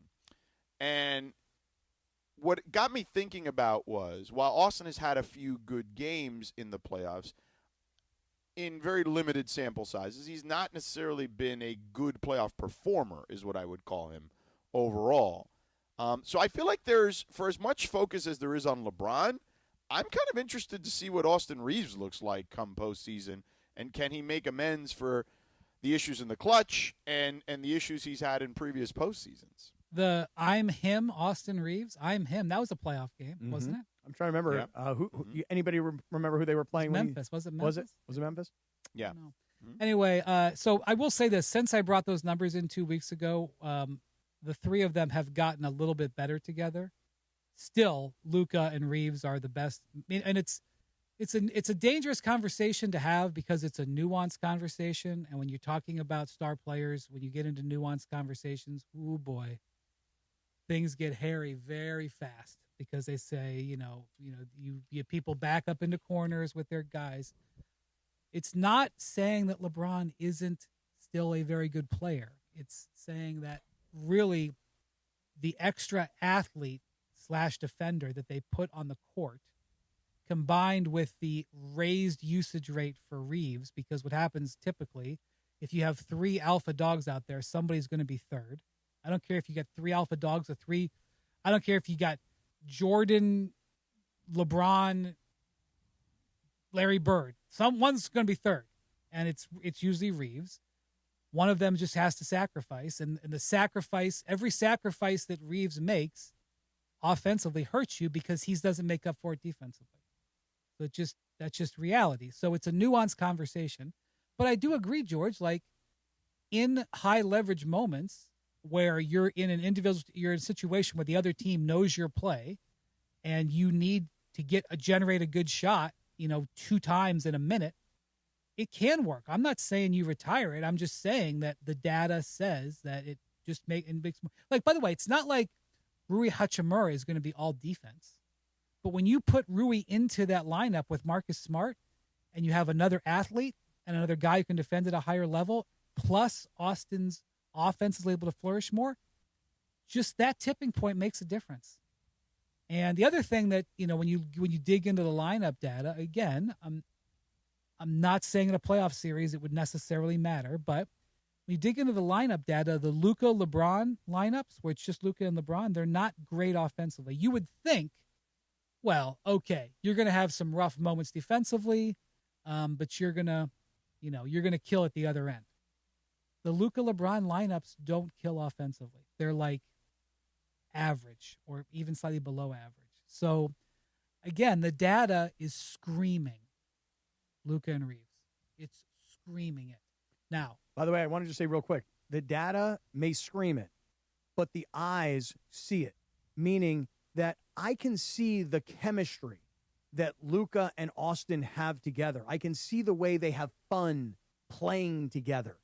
And my eyes, when I see LeBron on the floor with them, I don't see that level of fun. I don't see that level of chemistry. Now, there's no data to support what I'm telling you. I'm just here to tell you that that's what my eyes see. I'm just going to tell you last night, so they ruled LeBron out at about 6:15 for 8 o'clock game. and I was standing on the court with a Timberwolves person. I won't say who. Because I won't say what their role is. I'm just going to say I'm standing on the court with the Timberwolves person, and I see on my phone LeBron's been ruled out. And I go, oh, LeBron's out. And he goes, bleep. Oh, because they knew. Yeah, they just, yeah. Mm-hmm. See, I think, George, here's the thing. I think people who want to see LeBron no longer part of this team, it's not because they hate LeBron. Yeah, some people do. Okay, I mean, obviously we all know. I would say some of this stuff is intertwined with what we discussed earlier about Bam Adebayo. Like, I just feel like people are there is a very vocal portion of the Lakers fan base that so feels that they are the stewards of Kobe's legacy that they have never accepted LeBron and will never accept LeBron. Completely fair. Totally LeBron right. could have won 3 championships here, and I don't think that he would have been accepted in some people's eyes. Perhaps so, I not. mean, it just is what it is. But the thing is that, again, you look at the last 3 games, and I said this earlier, Brian. I said, look, they didn't beat San Antonio. They didn't beat, Oklahoma City. They beat the Knicks. And the Knicks are good, but the Knicks also played really poorly and shot really poorly. It was a good win. Yeah, it was a very good win. Good win. Okay. Last night against Minnesota, I think a lot of us look at Minnesota and we remember what Minnesota did to the Lakers last year in the playoffs, and they're good, but good win. Yeah, it's wins. another really good win. Yes, because you're playing against quality teams, and in the Minnesota case last night, they were 1 game better in the standings. Yes, so the Lakers getting that win, it's a good win. Okay, really good win. Yeah, but it doesn't have to be an indictment on LeBron to say they play better without him. And the reason, in my opinion, that they play better without him, and you don't have to be a basketball expert to understand dynamics. The dynamics are you have a 41-year-old guy who is a billionaire and a movie star and an entrepreneur and all these other things. And you got a bunch of younger guys who are ball players. And Luca may be a star, but he's a ball player first. That's it. He doesn't have movie deals yet or anything like that. So when you see these guys, allegedly has got some starlet now girlfriend, allegedly, according to reports. I mean, all of a sudden, Luca comes to Hollywood and he got Hollywood problems now. Well, but the thing you said it. The thing is that they look last night to me, again, eye test here. They look like a team, and we've been saying Oklahoma City's got a team of 10 dudes, and last year in the finals, Indiana had a full roster, not just 5 guys. Last night, they look like a team rather than a bunch of younger guys being respectful to the older guy who they all had his poster on their wall growing up as kids. And that's the thing about locker rooms and human dynamics. I got to be reverential to the king. It's my guy.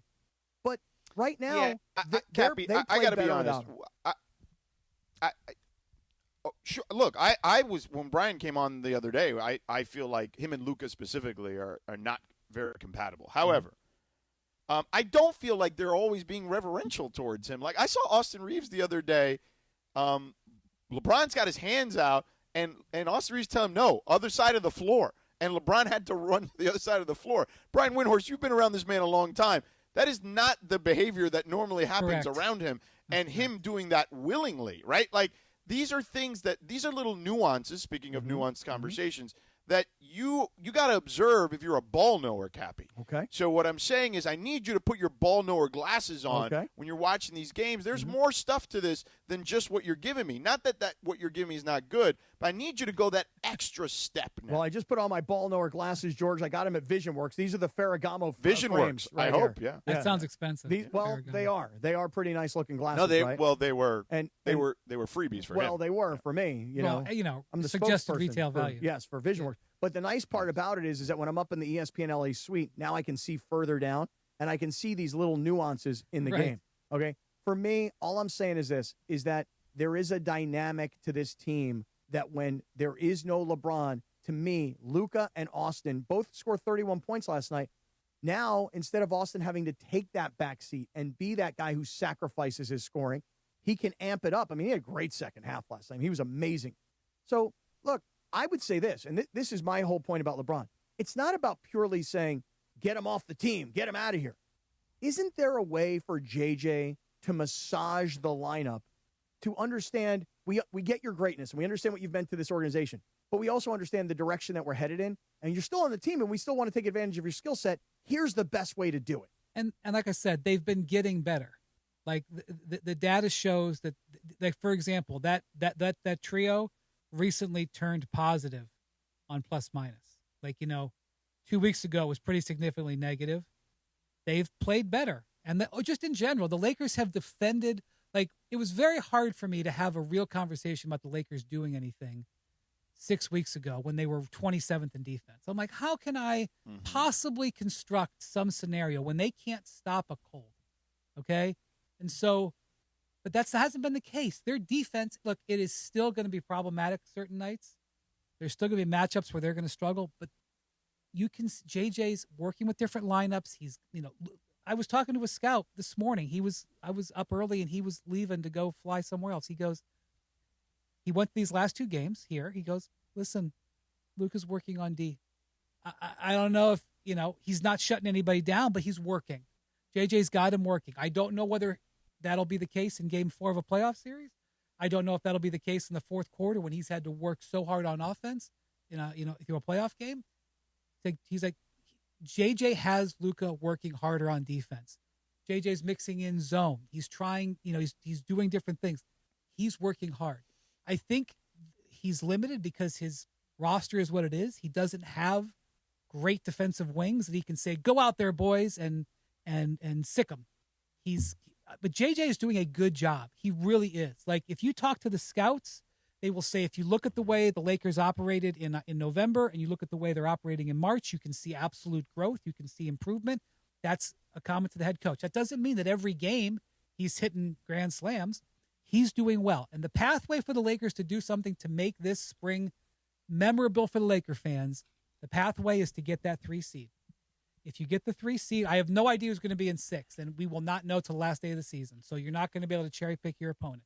But if you get the 3 seed, which means you're on the opposite side of Oklahoma City, I believe Oklahoma City is going to be number one seed. I know that the Spurs are on their heels. The Spurs just whipped the Celtics last night. Victor put in 40, like that was lost in the sauce of everything that happened last night. Victor had another great game. I believe Oklahoma City is going to be the 1 seed. And I think you get home court in the first round, and it might be a bad matchup, but you get home court in the first round, you avoid Oklahoma City, and yes, San Antonio potentially in the second round would be a bleep. That would be very difficult. But I'd rather play San Antonio right now in the second round than Oklahoma City. And so that's your pathway. You want your pathway to figure it out, and the Lakers are doing it. They are better defensively. They are figuring things out. They're healthier. JJ is working. I am more bullish on the Lakers doing something now than I was 6 weeks ago. The playoffs begin in 6 weeks. It's funny you say that. I had the same conversation yesterday with Evan Cohen when he came on the air, and it was that. I was like, I could see a path where if the Lakers are playing, the Rockets or someone like that in the first round, like I think they'll win that series. I think they can beat Minnesota. Those are things I said yesterday. I'm with you wholeheartedly. Like, there is a scenario where I see them getting to the conference finals. We've talked about that for weeks. Now, again, it starts with the defense, though, to your point. And can you say the thing you said about JJ one more time so Morales can hear you? Go right ahead, please. What was it the scouts told you about JJ? You hear that? Go ahead. He's schooling you now. I mean, he's not going to win Coach of the Year, just to be clear. But he's working. Like, he's really trying to figure it out. He doesn't have the right personnel for Luca. He doesn't have it. Yeah. He just doesn't have it. He's trying to figure it out. All I have asked is, why do we think JJ is the long-term option for the Lakers with an entire new leadership team coming in? Why are we supposed to accept that? Well, here's the thing. You could end up being right.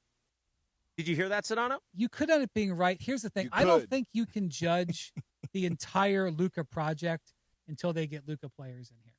Okay. And that's fair. Correct. Is that also at the same exact time, get Luca players in here, get LeBron out of here? Yeah. Okay, just want to make sure. Yeah. And it's not like a zero-sum game, but the cap is the cap. Can we agree, though, that Austin Reeves is now a Luca player or no? I think that here's the thing. The Luca formula they taught us in Dallas. You need an off guard who can handle the ball and score, who doesn't have to have the ball to be effective. But that's Austin. I mean, Austin's game is different than Kyrie's game, but what they do is not that much different. They can play one or two. You can hand them the ball, and they can create. Kyrie is a better spot-up shooter, I think, but Kyrie doesn't want to spot-up shoot. He wants the ball. But Austin works. It works. Now, how much they're going to pay him? I believe Austin's going to get re-signed by the Lakers, but I believe that there's going to be a few hurt feelings days. In the last couple of weeks, I've talked to both sides. I've had conversations with Lakers people. I've had conversations with Austin Reeves people. I'm going to tell you, they're going to get a deal done, but we're going to have a few tough conversations. So I think what I hear you saying is that Austin Reeves is going to be a Laker, but instead of being a $40 million a year Laker, he's going to be a $30 million a year Laker. You know what? I haven't studied the numbers yet. Yeah. I'm just going to tell you, 6 months ago, there were more teams that could have offered Reeves more money, and now the Lakers don't have to compete with those teams. Austin might actually have that value. That's a conversation for down the line. Okay. Austin Reeves is a Luca player. Yes. Okay. You're playing in a league where Victor Wembanyama is now playing in the league. We know that Luca went to the finals with very good athlete big men. DeAndre Ayton is an athlete big man, but he's not a Luca player. Mm-hmm. They need a guy who will defend the rim and will rim run, like will tear off running down the court, like will play with gazelle energy so that Luca can feed him the ball. He needs just an absolute rebound, screen setter, rim runner. They actually probably need a couple of them. Jackson Hayes technically is that type of player, but he's not on that level. They don't have that. So they're going to have to invest in one or two of those types of players.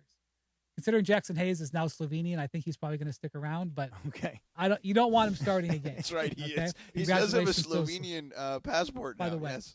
One of the smart. How do you get that? I got to tell you, he's got the same agent. That's right. Yeah, they do. Bill Duff. That's Russian. Okay. No, but I like it for anything. Thank you, Brian. You see, he does that all the time. In fairness, I don't know the Slovenian same. national anthem. Right. So exactly. And we're getting ready for the 40th anniversary of Chernobyl. So I'm all in this thing. Great. As a quick aside, a genius move by Jackson Hayes. Can you explain that? Because I don't think I know I didn't know that until you just said it. Well, can you just explain what that? I don't know what sort of shenanigans they went through to actually get him the Slovenian passport, but they got him a Slovenian passport. So Jackson Hayes is now going to be. So Slovenia has actually had a number of really good NBA players. Mm-hmm. Goran Dragic, for example, his brother Zoran Dragic, Beno Udrih, Primoz Brezic. There has been many Slovenian players. Right now, though, there is only one Slovenian player. And so, when you see, these teams play in international competitions, you will see, all of a sudden an American pop up on there. If you're watching this World Baseball Classic, there's a bunch of Americans playing for Team Italy last night. Oh, 100%. All of them. All right. I don't, anyway. George, you play for the Cuban team. You think you make the Cuban team?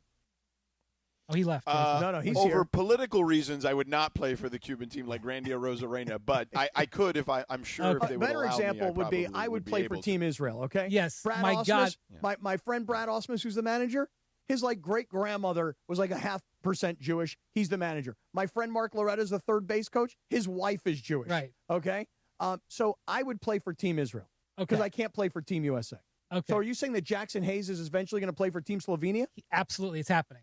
So Jackson Hayes has gotten himself declared. He's gotten himself a Slovenian passport, and for international basketball purposes, Jackson Hayes is Slovenian. And next summer, when the Slovenian national team plays in the World Cup, where they will be somewhat level contenders because of Luca. Last time around, they made the knockout rounds. They made it out of pool play, and they had an American center. I can't remember the guy's name. He wasn't an NBA player. Now you got an NBA player who will be on that team, and Jackson Hayes will be setting screens and catching lobs. Okay. And I will almost guarantee you Jackson Hayes will be a Laker next year. That's what I was going to ask. So, he's not he's not the type of player they need. Okay, but he may not be the ideal guy. Right. But does he work as a secondary guy? Because now him and Luca are BFFs. Who's the first guy? It works as a secondary guy depending on who the first guy is. So anyway, Reeves works. Yeah. He needs to be your third guy. Right. Yeah. They need two wings. Let me give you a name. I don't know if the Lakers are going to sign this guy, but let me give you an example. Yes, please. Of a guy the Lakers could sign. Kelly Oubre. Okay, Kelly Oubre. Does anybody here know who Kelly Oubre plays for now? I'd be impressed. George knows. Philadelphia 76ers. I mean, I was going to say Philadelphia is what I was going to say. Kelly Oubre, I was just about to say Philly. Kelly Oubre is an unrestricted free agent. He is a type. I'm not saying that the Lakers will sign him. He is the type of play like Derek Jones Jr. He plays for the Clippers right now. Yeah. He was a core piece of the Mavericks team that went to the finals. When he was signed, people weren't like, "Oh my God, the Mavericks got Derek Jones Jr." Like, it wouldn't move the needle like when you get Mikal Bridges, but Derek Jones Jr. is a player who fit beautifully with Luca. You need like two of those guys, and you're not going to be able to pay $50 million each for them. So you need to hit on a guy like that. So, well, Kelly Oubre, I mean, I can remember back, I mean, this is probably going back to like 2014, 15-ish, when he was playing at Kansas. And then he was drafted, as I best recall, by Atlanta. But the guy has bounced around the You're NBA. looking up his Wikipedia. I mean, yeah, that's right. Oh, yeah. I did not know he was drafted by Atlanta. I would have lost that bet. I would have lost that bet. Tell me. But I really remember that one really good year he had with Golden State. This was probably like 2021. Actually, you don't want to remember that year because Golden State was terrible. And if I had to guess, it was not well received when he was there. Well, they traded a first-round pick for him, but I don't want to go down because I'm not saying they're actually going to sign him. I'm telling you they need players like him. You need like two or three players like him around Luca. These are Luca players. Can you give me another one? I mean, Kelly Oubre's one guy. Give me another guy. You got another name? Somebody Keon Ellis. Keon Ellis work for you? Sure. Okay, Keon Ellis. That's another one. George, who's he play for? Cheap, too. Cheap. Cavs right now. George, don't you have a call you got to go to? So, I do. Okay, I'm just making sure. So those are like those like that's where the Lakers need to. They don't, ideally you'd hit a grand slam. You trade for Giannis Antetokounmpo. That'd be amazing, right? But more likely, they need a bunch of singles and doubles because they got the grand slam. The grand slam wears number 77. He plays point guard. They need singles and doubles, and Reeves is going to be an anchor with him, and they need to get those players. When they get those types of players that fit around Luca, if they don't succeed, then you can maybe say, well, maybe JJ can't get it done. But you can't judge JJ until you give him, and they've spun their wheels. They made a decision. We're going to spin our wheels this year. And what did Rob Pelinka say on the first day of training camp? He said, we want to honor and respect LeBron. They are trying to make the absolute most out of this season, but the team is misaligned. So JJ is working around this situation. It's a very unusual, difficult situation to deal with one of the greatest players of all time, who you want to respectfully move on from, while also making your 27-year-old present and future franchise player happy. It's a needle to thread. Most teams would love to have it. Every team would be like, I'll manage the LeBron James Luca transition, but they are not ideally equipped. Luca isn't ideal with LeBron. By the way, it goes both ways. LeBron would be better off if they had a bunch of wing players who could shoot and defend. That would be better for LeBron too. Instead, they have Luca. So they have $50 million wrapped up in Luca. It's not perfect for either way. So they got to fix it. But in the interim, I'm giving them some grace, as the people say. Goodbye, George. He's off to his production meeting. Okay. We thank Sedano for his efforts today. Have a great production meeting. Sedano was on fire today. He was on fire. You have no idea what happened in the early part of the show, Brian. We get on the air at 7 o'clock this morning, and we start getting into the whole Maxx Crosby, the Raiders and the Ravens and everything. And we go for a while because George is like, listen, I will come out swinging. First round, he was swinging that salami like the Italians last night. My God. I mean, he started calling people names right away. He called Bergie a jerkface. Stuna. He called me a jerkface. Then he told Kirk Morrison, who was kind of schooling him on how the Ravens screwed over the Raiders because they were selfish, and rightly so. But he was like, he called him disingenuous. And a shill. and told him, he goes, oh, yeah, well, you're cashing those checks from the Raiders, dog. I mean, he was swinging at people. And then he was putting people on the witness stand, and really, I must object, Your Honor. I mean, he's badgering the witness, and I was on the receiving end of it at one point. Are they the best front office in football? Yes or no? Gosh darn it! He's yelling at us. Remember last week I did like surface level analysis of that Rams trade? Yeah. Are you ready for my surface level analysis of what happened here? Can't wait. When the Ravens did this deal, I was told by Adam Schefter or whomever that they hadn't traded the Ravens hadn't traded a first round pick in like decades and decades and decades. Ever. Ever. Is it ever, Lindsay? Yeah, it's ever. Because, they've only been around for, 3 decades or whatever. And right? I go, boy, that's really strange to trade 2 first-round picks for a guy. Even I don't know anything about NFL. I knew the guy had surgery. I thought, boy, that's really strange to go from no first. Like that's a red line they don't cross. And so they were like, they thought about it, and they were like, man, 2 first-round picks, and we can sign. I don't know if this guy when they signed from the Bengals is any good. Trey Hendrickson, yeah, he's good because they got to pay Crosby. Wasn't Crosby going to cost roughly the same amount of money? Virtually the same amount. So they're like, wait a minute, we can get this guy for roughly the same money. He didn't have knee surgery, and we can keep our 2 first-round picks. Hello. So how do you get out of the deal? You got to deal 100 different ways. No, but how can the Ravens get out of Maxx Crosby? You could flunk any football player in any physical. Exactly. And I tried to explain this to Sedano, that the team physicians of the Ravens are going to accept the blame, if you will. Sure. Nobody knows who they are. Right. Do you know who they are? Of course not. No. But I do know this. I know who his surgeon is. His name is Neil Alatrash. He's the Rams physician and the Dodgers physician, and he's one of the most reputable orthopedic surgeons in all of professional sports. He does famous knees all day long. And so he's saying, hey, look, Maxx Crosby's on course to be back and be 100%. But the Ravens, exactly right. The Ravens will go, wait, Crosby's here, Hendrickson's here. Money, close, really close. But the difference is Hendrickson is free. He's a free agent. And Crosby costs us 2 first-round picks. And the Raiders just signed our all-pro center they took from us. You know what?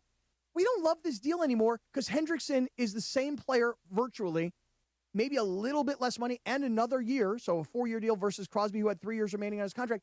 You know what? I don't like this deal. How do we get out of it, boss? We say he failed the physical. Of course he did. He just had meniscus surgery. Of course he failed the physical. Right. So of course. But I could not convince George. I could not sell him on this. He thought what? Come on, I'm sad. I couldn't sell him on it. I couldn't persuade him. George was not going to give in on that. He wasn't. No, well, listen. He wasn't going to give in to you and Bergie. Not on a Wednesday. Not on a windy Wednesday. Not after he's been vomiting all morning. He wanted you to rank front offices and how they are 1 through 10. I told him. I said I called Sig. Sig hasn't gotten back to me about who are the best front offices in the NFL. Sports Information Group. Also, that's right. What's your criteria for best front office? Well, that's what I said to George. I go, George, how do I possibly rank front offices? So what was George? NFL? George was saying what? George was saying that the Ravens failed. He failed the physical because his knee is messed up, and it's simple. That's it. It's just a failed physical. That's it. It's purely medical. Well, that concern is why Neil Atrash is out giving interviews today. Right. Because he's like, I fixed this knee. Right. Yeah. That's right. And so I could not convince him. I couldn't sell him. But listen, George is very passionate about all subjects, and he's never been wrong about any subject. Well, and therefore, I get it. So, the other thing I can compare this to is when the Cavs traded Kyrie Irving to Boston, they got Isaiah Thomas in the deal, and they looked at his hip, and they go, what are we doing here? Like, this hip, he's not going to be able to play for 6 months. And he was on a 1-year contract, and they had LeBron in the last year of his deal. They didn't have 6 months to wait. And so what they should have done was voided the deal and said, send Kyrie Irving back. Or put in Jaylen Brown. You know, you really want Kyrie Irving? You've already announced it. Put in Jaylen Brown. That's what they should have done. But in this particular case, in that case, like, they didn't have a replacement for Kyrie Irving. But let's say they had another replacement for Kyrie Irving. And they just would have done. Well, that's right. And the Ravens have a replacement for Maxx Crosby and Trey Hendrickson. And there was a comparison earlier. What's the kid's name? Christian, the kid that the center that was traded from the Hornets to the Lakers last year. Mark Williams. Mark Williams, yeah. I don't know Christian. Where did Christian come from? I don't know. Christian Williams? I don't know. Who's he? Anyway, that kid, Mark Williams, when he got here to the Lakers last year and they flunked the physical and sent him back, at some point somebody was like, wait a second. We're giving up this amount of draft capital to get this guy who's got an injury history. You know what? Failed physical, send him back. To me, I don't know what happened there. I don't know. But he later got traded to Phoenix. They passed him, traded 2 firsts for him, and they haven't actually signed him. Okay. So, and he's injured right now, actually. Yeah. And he's not having a great year. Yeah. The Sedano and Kap Morning Show on a windy Wednesday, made possible by the personal injury attorney, the official personal injury attorney of the Sedano and Kap Morning Show. You know who he is. Jacob Emrani. If you're injured in an accident, call Jacob, 800-345-6789. That's 800-345-6789. Or call jacob.com, 936 on a windy Wednesday. You want to do a little Lindsay segment? I would love to do a we Lindsay like to play a segment. Keep TV that taser away from me. I don't like that. Which one? The taser. She's got a taser in there. Yeah. I said I promised them that we will not use the taser game today. No tasers. Time for the Lindsay segment. We do it each weekday. Around 9:30, you can follow her at Lindsay Baseball on Twitter or Instagram. We like to play a TV theme. On this day in 1989, Cops debuted on Fox. Well, you like to be in handcuffs, Cappy. Listen, hey, Cops was a great show. Like one of the early reality TV shows where people were fascinated. Like, oh, man. And it's still going, right? Oh, yeah. I liked Cops. I don't know where you could watch it now. But it's streaming on different platforms. I loved Cops. The Lindsay segment made possible by our friends at Hernandez Wholesale Flooring, the home of the hardwood and the morning wood. If you're in the market for new flooring, shop at Hernandez Wholesale Flooring, where every day is a deal, no gimmicks. Call 866-62-FLOOR, F-L-O-O-R, or go to HernandezWholesaleFlooring.net. No sale beats wholesale. Time for the Lindsay segment. Take it away, producer Lindsay. Thanks, Christopher. All right, so this went viral on Monday, and I was out sick on Monday, so I'm going to bring it to you guys now, which is actually perfect timing because Wendy is here. Right. So, Bigfoot investigators are on high alert over what they're calling an unprecedented cluster of activity in Portage County, Ohio. Lindsay, I'm all over this. Okay, good. Keep going. Perfect. So, It's a guy in a suit. there was a report. There was a report published on Monday that there were, quote, 5 separate high credibility accounts of Bigfoot sightings over a 96-hour period in the same region. FYI, Portage County, Ohio is where I went to college, Kent State University. Okay. Right, I'm and very familiar with Portage County, Ohio. Sorry to interrupt you, Lindsay. You ever seen a Bigfoot there? No, but I'm not going back. Go ahead, Lindsay. So first on Saturday, a witness, quote, observed a 9-foot-tall brown male standing 120 yards away near State Route 44 in Manaway. The creature displayed high situational awareness and retreated at a high speed once it realized it was being watched. And then a second witness in the Manaway area reported an 8-foot figure with long we got arms. 9 foot and we got 8 foot. I'm Yep. keeping track They're here. big Right? dudes. And they heard they saw this being and then heard a forest hush, complete silence. And he apparently heard deep vibrating grunts and heavy rhythmic footfall. The witness found oversized muddy footprints at the location as tangible proof. On March 9th, witnesses in Ohio filed 3 more Bigfoot reports. So first off, like I said, I want to get Wendy's thoughts on this because it's not too far from his neck of the woods in Akron. And like he said, he went to college over there. So, Wendy, what are your thoughts on these Bigfoot sightings? Was there heavy petting? Well, there was one that said that one of the witnesses, quote, noted a strong musky odor. Yeah, Oh, musky. yeah? Musky is what he used. A the musky word. odor. Mhm. Musky odor. How does one acquire such odor? Well, ask Bigfoot. They also described him anywhere from 6 foot to 10 feet. I was waiting for it to. There was a 9 foot, an 8 foot, a 10 foot, and a 6 foot. 10 foot. That's very concerning. That's pretty tall. Bonus points, Lindsay, for correctly saying the word Manaway. Nobody outside of Northeast Ohio would know how to say that. Exactly. But I am, a native. Home of Crestwood High School. Mm-hmm. Crestwood got quite a program, by the way. I mean, really. Football, basketball, baseball. They got quite a sports How do program you know there. that? Crestwood. I don't. I'm making it. Oh, okay. You sound like that guy, like on election night. This is the this is the Manaway. This is the Crestwood corridor. This is a lot of votes, a lot of Democratic votes. And you just say things like that, and people are like, "Okay, he must be right. Actually, Sounds right." The Republican votes. Why is it pronounced Manaway if it's Mantua? Because that's how it's pronounced. I noted her. Famous resident of Manaway. Tell me. Bernie Kosar. Hey. Okay. Love Bernie. Now. Yeah, tell me. Lindsay, this definitely caught my attention. It was everywhere.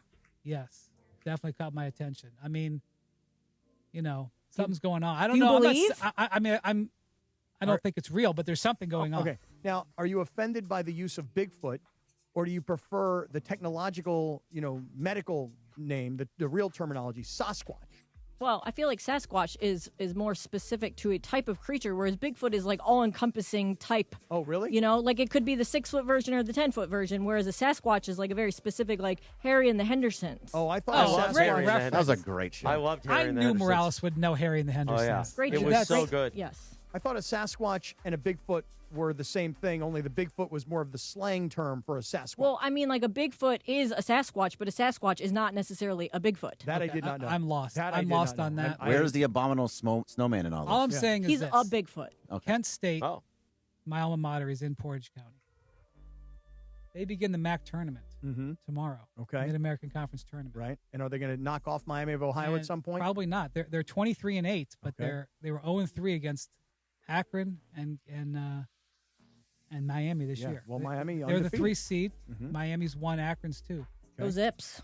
We could use a big guy in the paint. Yeah, you could use a So- 10-footer. So listen, there is apparently an eligible recruit, and that strong musky smell would clear the lane. What was the name of that movie that Michael J. Fox where he was like a werewolf or something? Teen Wolf. Teen Wolf. Yeah. That's what you need. Killer on the court. Yeah, he was good.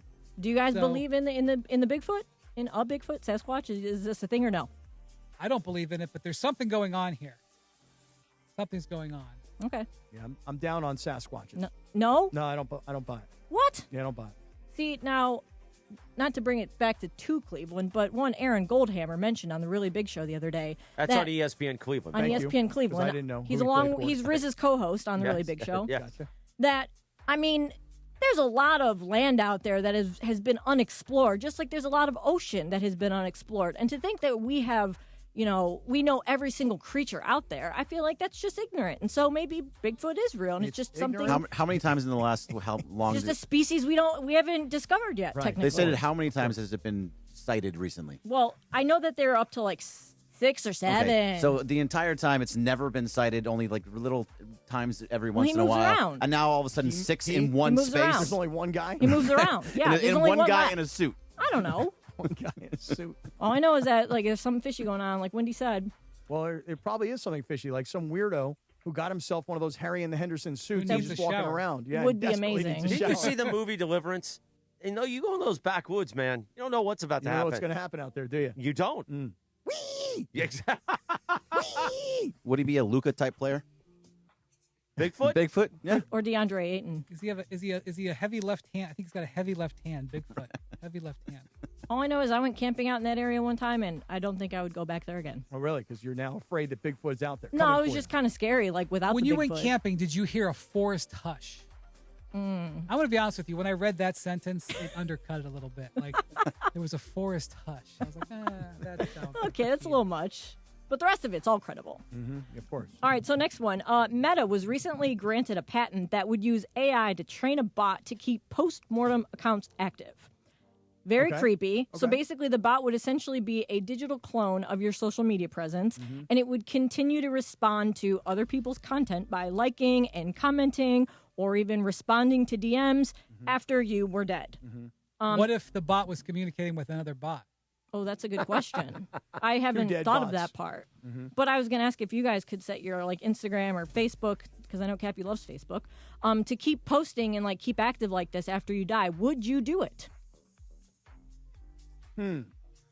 Berg's back here saying no. Well, Berg, you why? wouldn't do it, huh? But no, why? I mean, I'm Yeah, dead. it's not What- great. Yeah, What it's not what do great. I need to keep posting and posting what? Well, just to keep your spirit alive, I guess. My family will keep my spirit alive. Oh, really? I'm good. Okay. Maybe. Hopefully. You have I mean, I would hope contingency so. plan for the whole, post. No, once I'm dead, I think I'm dead, and I don't need anything else going on. People are supposed to die. It's part of the circle of life. Right. Why does AI have to keep everything alive?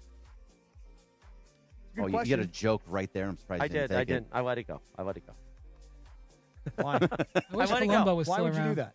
No, It's do the you YouTube actually hour. wish that Columbo was still around? Or can we just value the cherished moments of the I great saw one the Columbo other. I saw 70s? one the other day where Pat Riley has a cameo. Oh, yeah? Yes.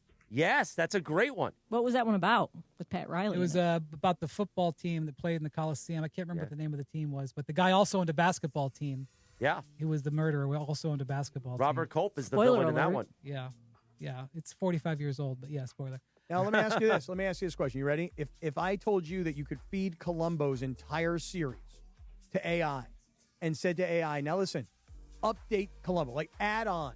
So there's 100 episodes of Columbo. Give us the next 100 episodes of Columbo based on everything that you've fed to AI. Would you like to have a new Columbo? No. No AI I don't Columbo. think so because I don't trust that AI would. I think you would sense the phony. You would sense the the phoniness of it. I just don't understand why do we need AI to create things? We already have it.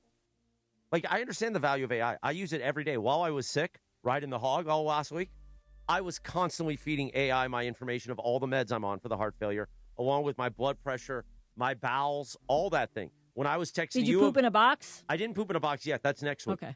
But an AI was keeping track of, okay, based on what we know about you, it's brilliant. It is incredible. But that's a great use of AI. I don't need it to now create one of the most cherished shows of my life, Columbo, and Brian Windhorst too. We already have 100 amazing episodes, or I think it's 88 all in. Why do I need that? Why can't I just enjoy what was done in the 70s and the 80s? You can. Okay. You can. Well, what if a human wanted to recreate Columbo now, and they were like, "Oh, they announced they're going to do a Columbo reboot." I really don't want that. You don't want that? I don't want that to happen. You have no. Would you remember when Peacock did that a few years ago? They tried to create something that was like a. I didn't watch it. I didn't watch it either, and I don't even think it's around anymore. They did that with Bel Air, the Fresh Prince thing. Is that what? But they did that with a lady, Matlock, right? Yeah. Wasn't Matlock? They redid that with Kathy Bates. But it's continuing the storyline. It's like Matlock's granddaughter. So if they wanted to create a Columbo where this is supposedly Columbo's grandson, I mean, maybe I'll give it a chance. Columbo had no children. We're not even 100% sure he had a wife. Right, exactly. Well, we're also not 100% sure if Aaron Rodgers has a wife. But oh, come on. I mean, that's true. It is true. We don't really know. Leave the guy alone. I mean, I'm just saying. I mean, he's got What does paparazzi. Sedano say about that?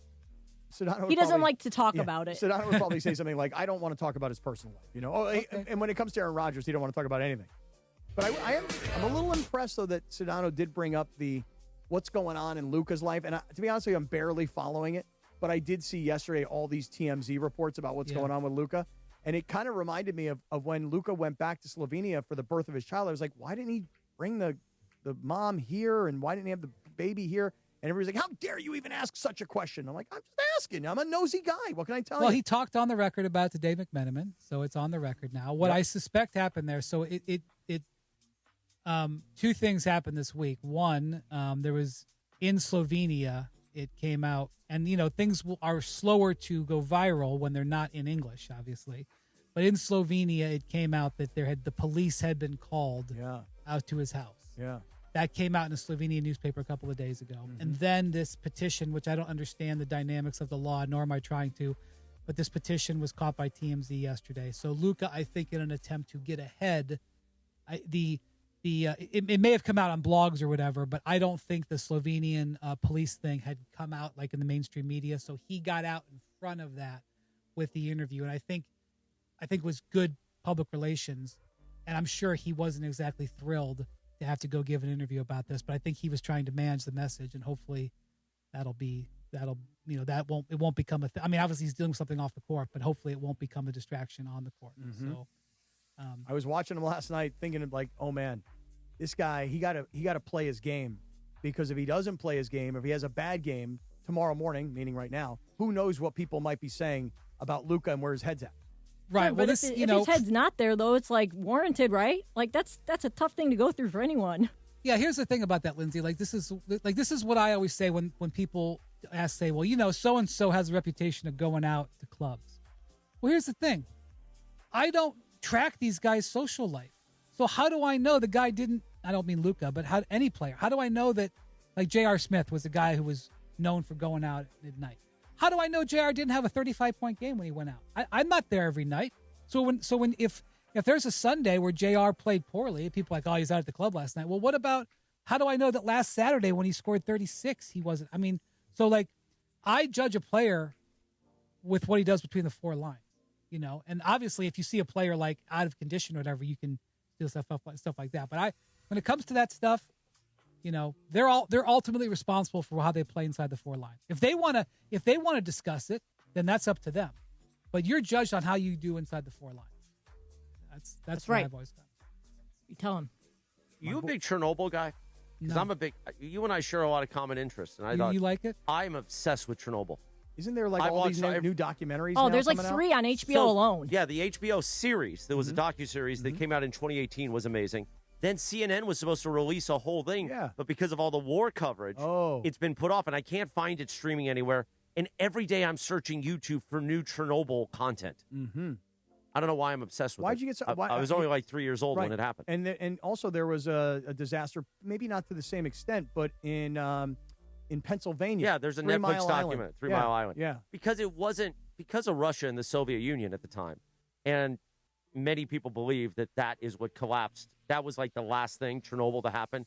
And the way Russia and the USSR at the time tried to keep it secret from the world and killed millions of their own people because of it.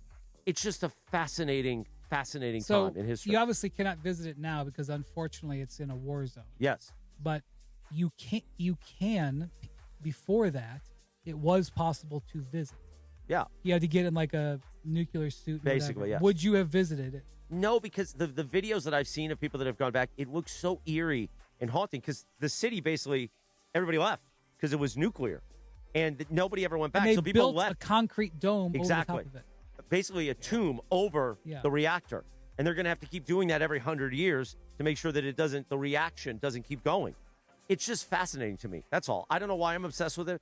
Ever since I first learned about it in school when I was like 7 years old, I've been obsessed with Chernobyl. Did you know that the spiders in Chernobyl can't spin normal webs? That doesn't seem surprising. Yesterday we were talking a lot about spiders and shooting webs and Spider-Man. Well, spiders can't they can't spin normal webs in Chernobyl because the radiation and everything messed with their systems. Have you ever watched the docuseries No, from I'd HBO? like to. You should. I'd like to watch it. It's pretty fascinating. One of the drops in our open every day where he says, what is it? Oh, the Mini-Mania.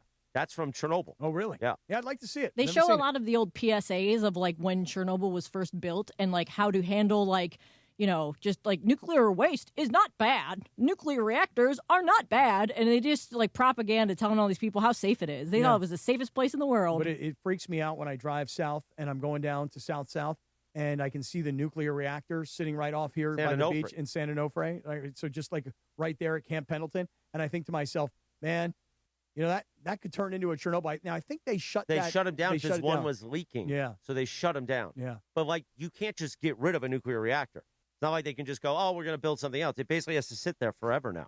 And they've shut it off. And so many people surf there because it's like a super famous surf spot. I Right. think it's called Trestles, I think. And I'm like, dude, I don't want to get in the water out there. You're going to come out glowing. You'll come out with another head. Yeah, right.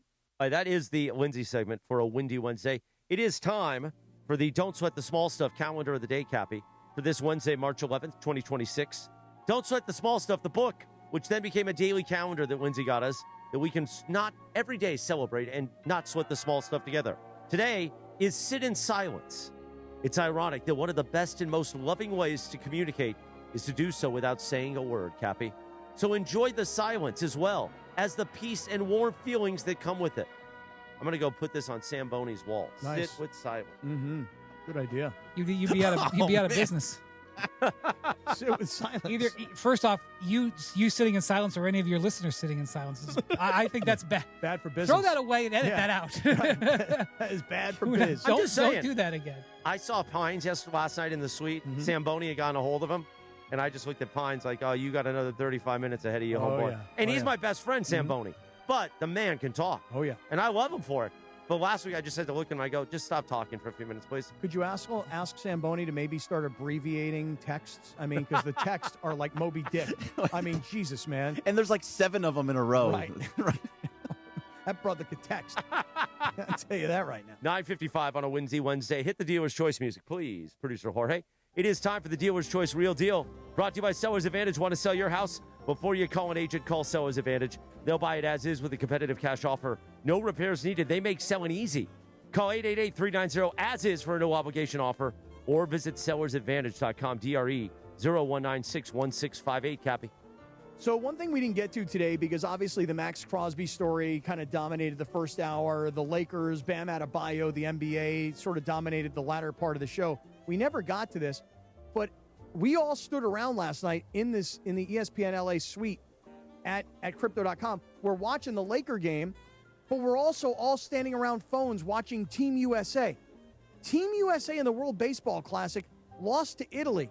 Now, a lot of us are like, how could that ever possibly be?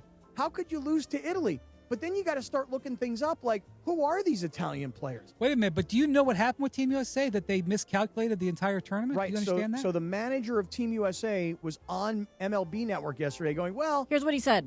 I'm going to get some guys off their feet, no question about it. I'd like to get Goldie a start, and he has been awesome, just a leader of men behind the scenes with Aaron Judge. I'd like to get him in there. I'd like to get Gunnar in there again.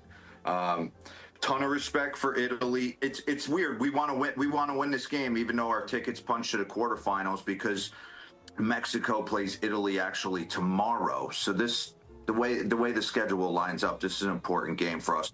Yeah, but the manager just kind of didn't realize that they really hadn't punched their ticket quite yet.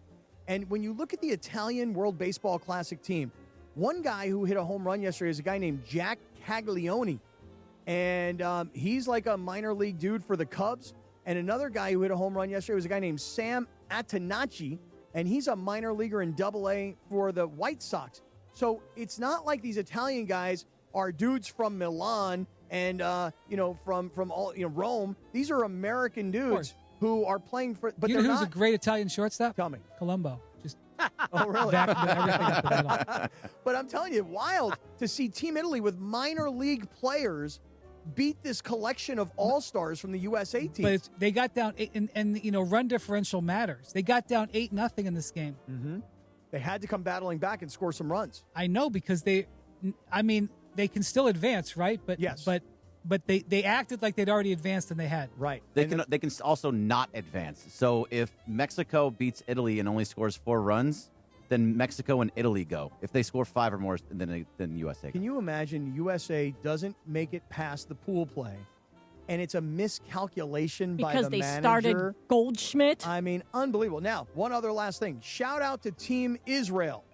Team Israel beat the Netherlands yesterday 6-2, and they won a couple of games in this tournament, which means they're going to be back next time the World Baseball Classic comes. So shout out to my guys, Team Israel. I'm watching the World Baseball Classic. I'm all in on the WBC. I'll be watching tonight. I think Italy today, against because I'm Mexico. going back to Orange County, Yeah. then I'm going to go by the deli. I want a gabagool sandwich. Yeah, you do? Gabagool, provolone, a little little more Nutella. You get a little more Nutella in that sandwich? I don't know if I'm going to do mortadella. No, That you don't know? mortadella is like once a year. Yeah. Only once a year. A little gabagool, Yeah. some peppers, little provolone. Oh, it'd be beautiful. I've got this Italian Then sandwich. I'll take like a 2-hour nap You're after. going to be like in The Godfather. I got gabagool. And they throw the sandwich across the. Oh, yeah. Oh, gabagool is one of the greatest things ever. You only got good gabagool in Ohio. I don't know. No, I don't know. I don't like cured meats. Really? You don't like salami and gabagool? You know, Sedano says that you're only supposed to eat cold cuts once a month, because anything beyond once a month, is really damaging to your health. You give once a month, you get a little salami, maybe a little ham, a little jamon, right? A little turkey. Other than that, stay away from cold cuts. This is the advice of the paragon of health, George Who was Sedano. vomiting all night. Right. Well, that's going to do it for a windy Wednesday. What a day, man. What a day what it's a been. freaking day Tuesday was to give us this day of Wednesday. Thank God. It's Thank you, always a Ravens. treat when it's a windy Wednesday. Yes, sir. It's Windy Wednesdays. You're the best, Windy. We We love you, man. See you next week. Yes, we'll see you tomorrow, Thursday morning, for a terrific Thursday, or whatever we call it. The Sedano and Kap Morning Show on a Thursday. Tomorrow, too, we're going to have a little Carlos Saisu in the 9 o'clock hour. And Geeter. Geeter tomorrow. Geeter tomorrow. We'll do it tomorrow morning starting at 7 a.m. The Sedano and Kap Morning Show. Enjoy your windy Wednesday. Thank you for being with us. Thank you for experiencing the greatness that is the Sedano and Kap Morning Show.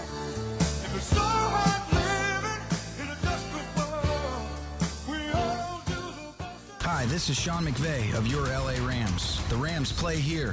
KSPN, Los Angeles. 710 ES.